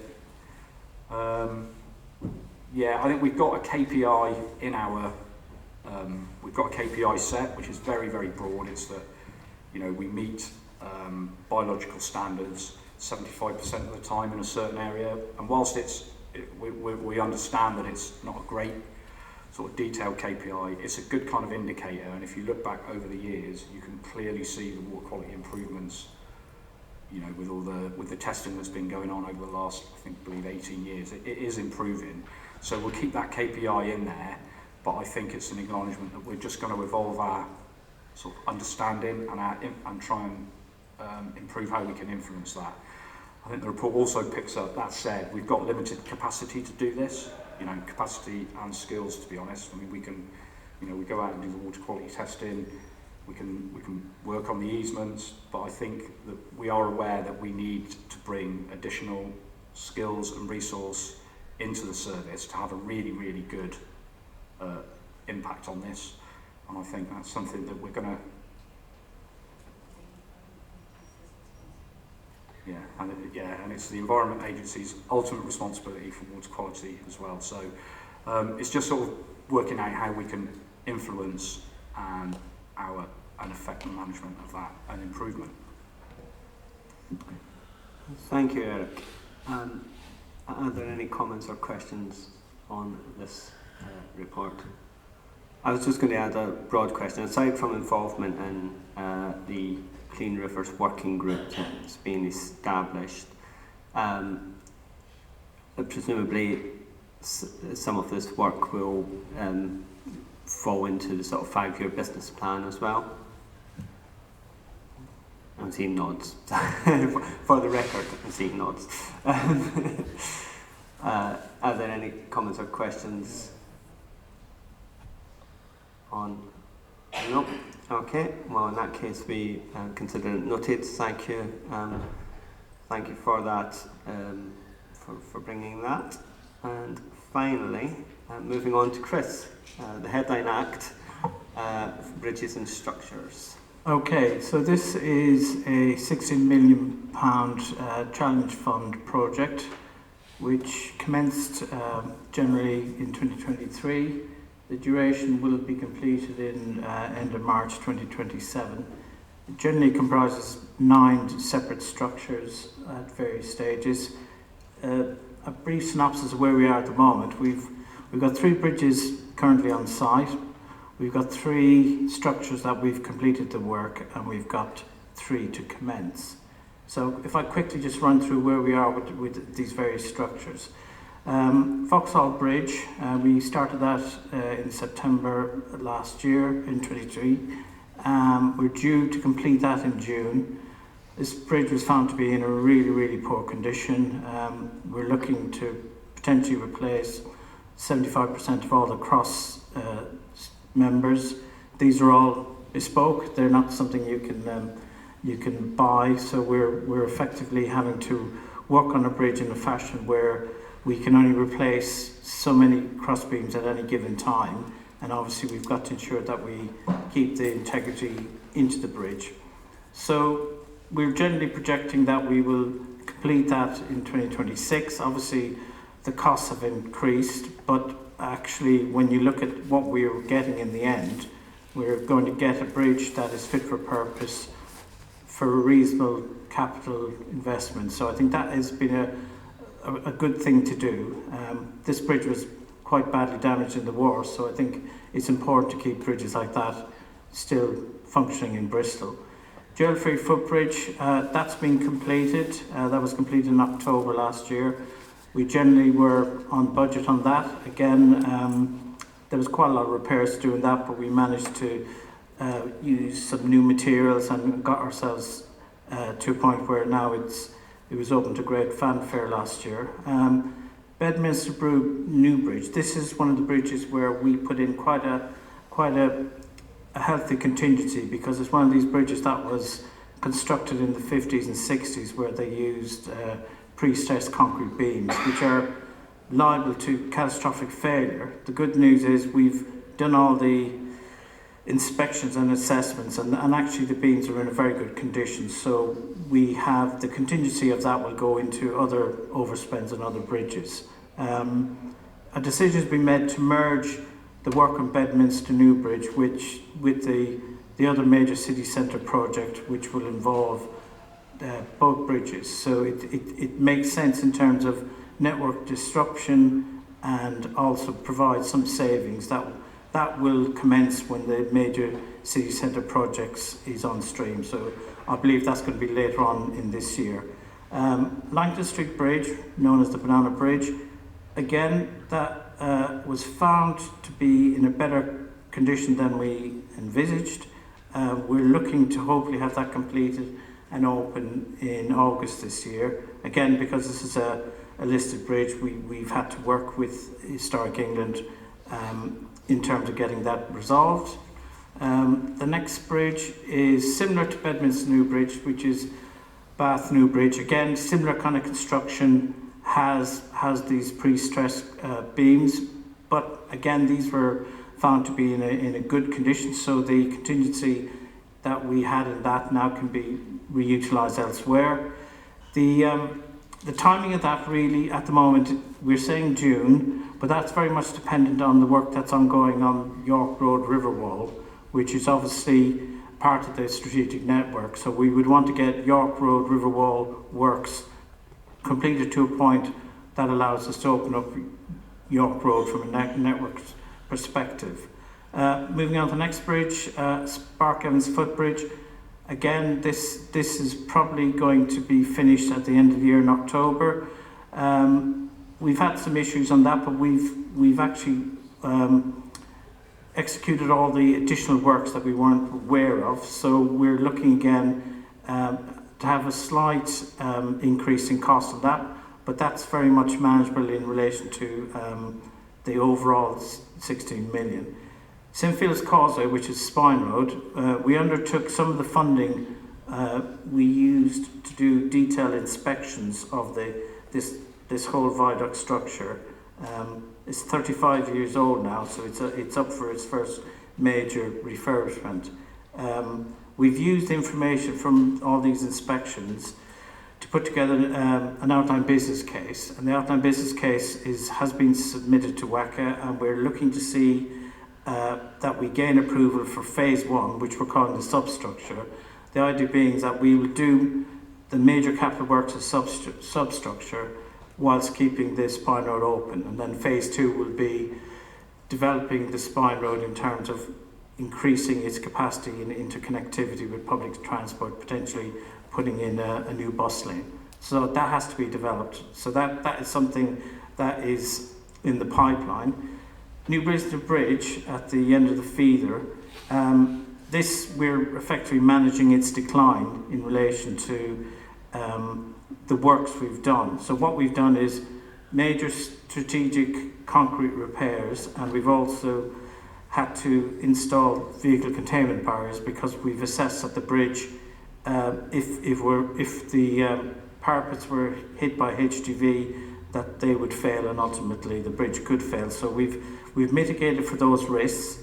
We're again looking to develop an OBC in relation to the replacement of this bridge in 15 years' time, but also the development of that whole area, including nether blocks, because there's proposed to develop the that whole area, and also the Bristol flood improvements will be involved in raising some of the levels. So effectively, that's the time when we would look to replace New Brisbane Bridge. And then finally, Bathurst Bridge, which was a bridge we've actually added in because we believe we can do this. That was due to commence in March. However, the principal contractor who is doing all these works are going through a restructure at the moment. So they've indicated to us that they cannot start these three bridges, i.e. Bathurst, Bedminster New Bridge and Bath New Bridge. And therefore, they've told us this, so now we're in discussions with the next approved contractor on the framework. Everything seems to be going quite positive, and they've indicated that they are quite interested in taking on these works. So at the moment, we haven't got a commencement date for Bathurst Bridge, but we are hoping, fingers crossed, that we should be able to start that probably April, May time. And again, that will be another round of full refurbishments.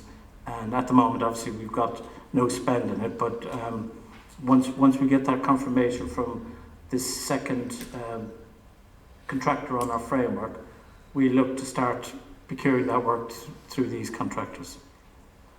Thank you, Chris. Okay. I had Annie and then Patrick. Thank you. You've answered some of my questions in your final bit, but the problem with the contractor, I'm assuming you can't tell us what that was for confidentiality and commercial reasons, but if you can, please do.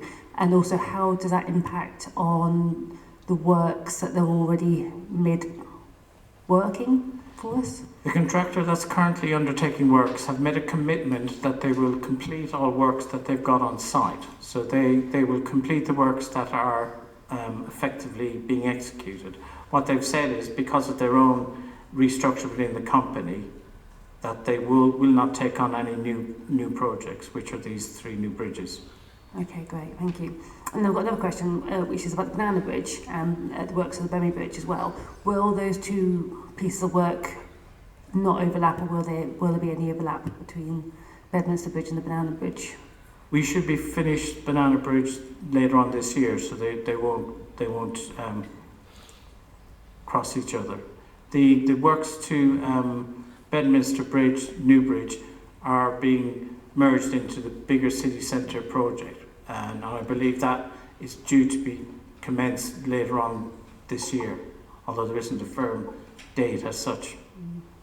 Good. Yeah, I'm just very conscious that there's a couple of big schools, secondary schools, on either side of the bridge. So at the moment, obviously they can't go over the Banana Bridge, so we need to make sure that they don't overlap in order to not have lots of secondary school children getting kind of caught up in the works. Yes, literally. I mean all that has to be sort of brought into the consultation when we do have an agreed commencement date. Thank you. Thank you, Patrick. Thank you, that was very helpful. I just wanted to do my questions on this. The Signals Auto Advisor quickly, there's a £1,000 increase in cost, which does seem very specific. So back for I'm so sorry, sorry. apologies. The St Philip's Causeway Viaduct has a £1,000 increase in estimate cost, which seems very specific to me, and I was just wondering what that was from. St Philip's Causeway, effectively, at the moment we've completed the works, but we haven't had any of the invoicing through. So effectively we're expecting, based on what we're forecasting, that yes, we will be £1,000 overspent. Okay, thank you. On Vauxhall Bridge then, it's a really useful context that we need to get all of the metalwork made custom, and I'm aware of the structural issues on the bridge, which means work does go a lot more slowly than I think anyone would like. I'm sure you'll be aware of the community concerns that work isn't appearing to be being done fast enough. Given, I think, confidence has been shaken by what's happened with the Bathurst Bridge process as well in some quarters. So, could I get an update on the progress of works on Vauxhall Bridge, please? Beyond, are we on track for the completion timeline? If I could just explicitly ask that, please. I think it would be foolish of me to give you any firm dates, because effectively what we're doing is we're consolidating and strengthening the bridge as we're moving across it. So we're now on the others. We've taken the approach where we're coming at it from both sides. So we've done the area where the Heritage Railway is. That's now all completed. We've then gone to the next side, and we're doing with that. But we're discovering every time we take something up that the problem is this bridge has never ever been refurbished ever. It's been painted and been resurfaced. So when we grip blast the steel, sometimes we're left with fresh air. So what we're having to do is we're having to take strategic cross beams out in such a way that we don't actually de-strengthen the structure. So it's got to be done in a very strategic, slow way. Yes, I can see the issue that from the public's perception, there's nothing going on. But there is no other way of dealing with this bridge, unfortunately. We have to work at it in such a fashion that we don't further damage it. And also, you know, there are fabrication works going on off-site because everything's bespoke. But obviously people are not seeing that. You know, maybe there's potential to put up some sort of kind of progress reports on site so people can see what's actually happening. I mean, that's the only, maybe the comms can be a bit more sort of proactive and a bit more effective to let people see what's happening. But it is a bridge that is extremely damaged, and therefore, you know, it is going to take the time that it's going to take. So we're probably at the moment giving a very long-term view in terms of when we believe it will be finished. It could potentially, because we're gaining knowledge as we're working across the bridge. We've come up with bespoke ways of dealing with issues. So there is some efficiencies being gained as we're working through it. If I may, thank you. Sorry, I'm not trying to sort of denigrate the teams who are working on this, but in terms of the comms, as you say, I think that is an important issue. And I remember about a year ago, before the scaffolding went up, I was provided with some photos of the work which had been done, which wasn't visible from ground level. And when I showed those to residents, they were very understanding and interested, and it did reassure people that things were happening. So I think if we could get some photos of what's being done, or some explanations up, or maybe just a sign on each end of the bridge, that would go a long way to reassuring the public. Thank you again for the work that the team's doing. Thank you. I've got Kai next. Kai, are you on this? Because I think Annie wants to comment specifically on this point. Yeah, so thank you. Just that during the Jail Ferry Bridge works, which obviously overran as well, what we found it really useful, myself and the Southwell councillors, is that we had a regular update that was sent to us, and also some of the key stakeholders as well, and it was put out on the council's comms channels that just gave an update. Like Patrick said, like photographs of things that are happening, and just kind of demonstrated that stuff was happening, things were moving, and it just made people feel informed and kind of brought into what was going on. It was really useful. If we could do the same for this, I think it's an easy solution. I mean, yes, there's certainly lessons learned. I mean, even using the term overran is not actually true, because we don't actually know what we're going to deal with. So none of these bridges have programs as such, because we are effectively taking the bridge apart and then fixing it. It's not where we have a defined scope of work. We don't have a defined scope of work. And what is happening is as we remove components from the bridge, we realise that something else has to be replaced. So the story is not about overrunning. The story is more about the engineering difficulty that we're encountering. Which I understand, but in terms of how the public and our residents perceive it, is that they perceive it as an overrunning. So therefore we need to give them as much information about that and do it in those terms, and make sure that going forwards with any of the other bridges that we don't talk about it in this is our completion date. It's more we hope it's going to be this amount of time, and therefore people aren't thinking about it as overrunning. They think, and right from the off, proactively say, well, this is our first stage, we've discovered this, and therefore that's why we think it's going to take it. Yeah, we can certainly be more proactive about communication, but we've never indicated completion dates on any of these.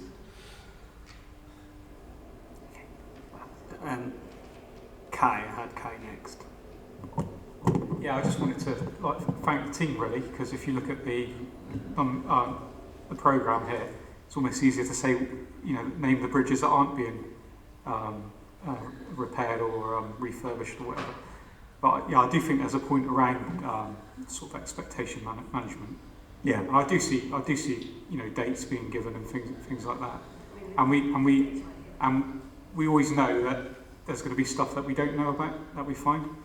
So it might even be better just to give a worst case scenario in terms of a date, in terms of when a project's going to be completed. And then when we find out it's not that bad, or then and we get it done a bit earlier, then that's a positive, isn't it? And then secondly, obviously the investment we're making here seems to be sort of a once in a sort of 50-year. I don't know what the time frame is for this investment, but probably 50 years, isn't it? I would say. Is there stuff after this investment that we could be doing to make sure that that investment's protected for longer? So if we just spend money once every 50 years, and it's probably not a good way of managing your assets, is it? So a little bit of investment earlier saves a bit of money in the long run, doesn't it?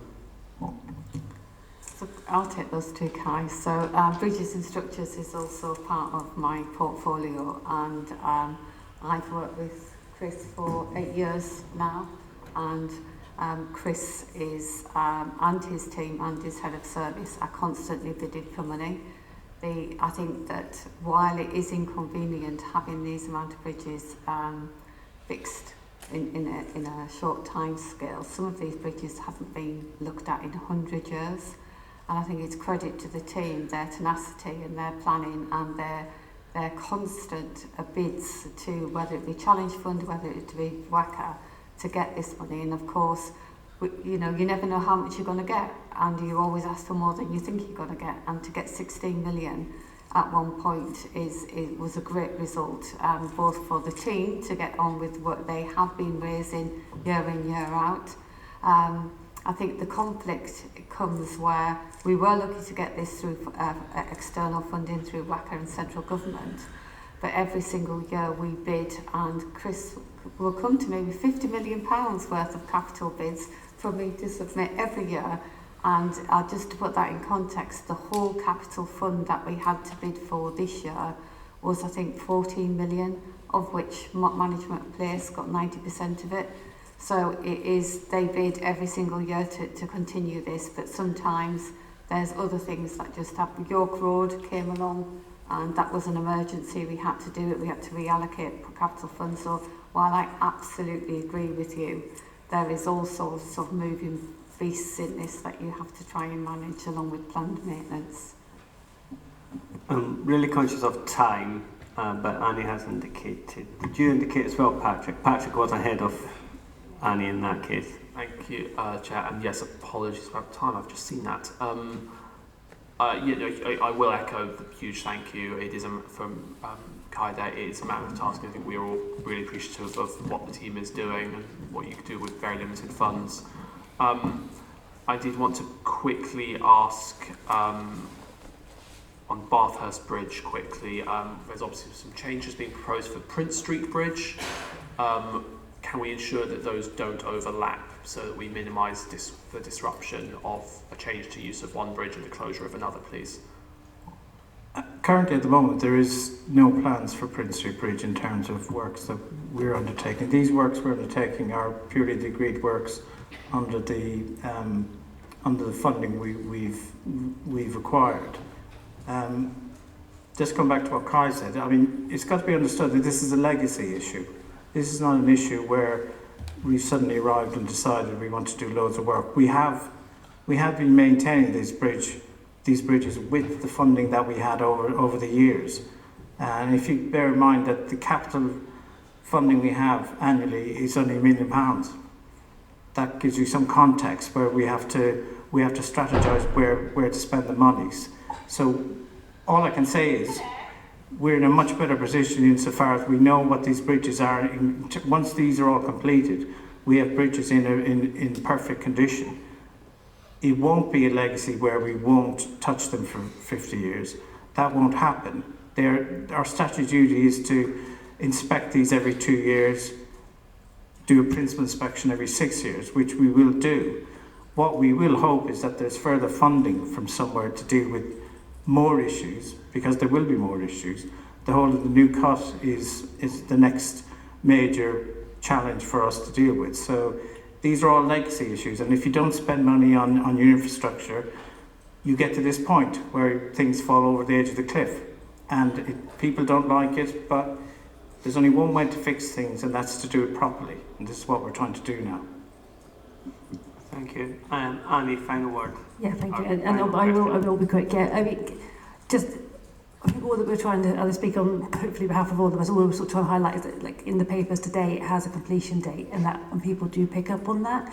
And what we want to do is work with you to make that the information and the comms about that as easy as possible, because we really appreciate everything you're doing. We know it's a tough job and a really massive challenge, so please don't take anything that we've said as critique or attack, because we're definitely very grateful that you're doing the work, and the bridges will be operational and beautiful and functional and not. No, I accept all that. I think, obviously the comms side of it is something we'll have to try and be more skillful on moving forward. And we can work together as a team, because this is where members of council are your best allies, because we've got lots of different routes of residents that the council don't have, and the council comms team also have other good routes as well. So between us, we can make it an easy process of lots of communication and get everybody on side and enthusiastic about the work you're doing. Sure, yeah. Thank you very much. On a completely selfish note, I live next to Spark Evans Bridge, and the paint job on that is looking amazing, and I'm really looking forward to that being open again. And we're going to we're going to add a new compliant ramp on the park side, because the ramp that's there at the moment isn't compliant, so that's an added benefit. Excellent. Okay, thank you very much, members. Thank you, officers. Thank you to public as well. Oh, dates of the next meeting. Sorry, I'm being reminded that I need to mention the dates of the next meeting. So the next meeting is the first of the 25-26 municipal year, and that will be 3:30 on the 24th of June. And then subsequent meetings for the year will be the 23rd of September, 18th of November, happy birthday me, and 17th of March. So I'll confirm those by calendar appointment shortly, Joe. Okay, thank you very much. Thank you, everyone. Thank you to members of the public for staying throughout the whole 2.25 hours. And that is the end of that.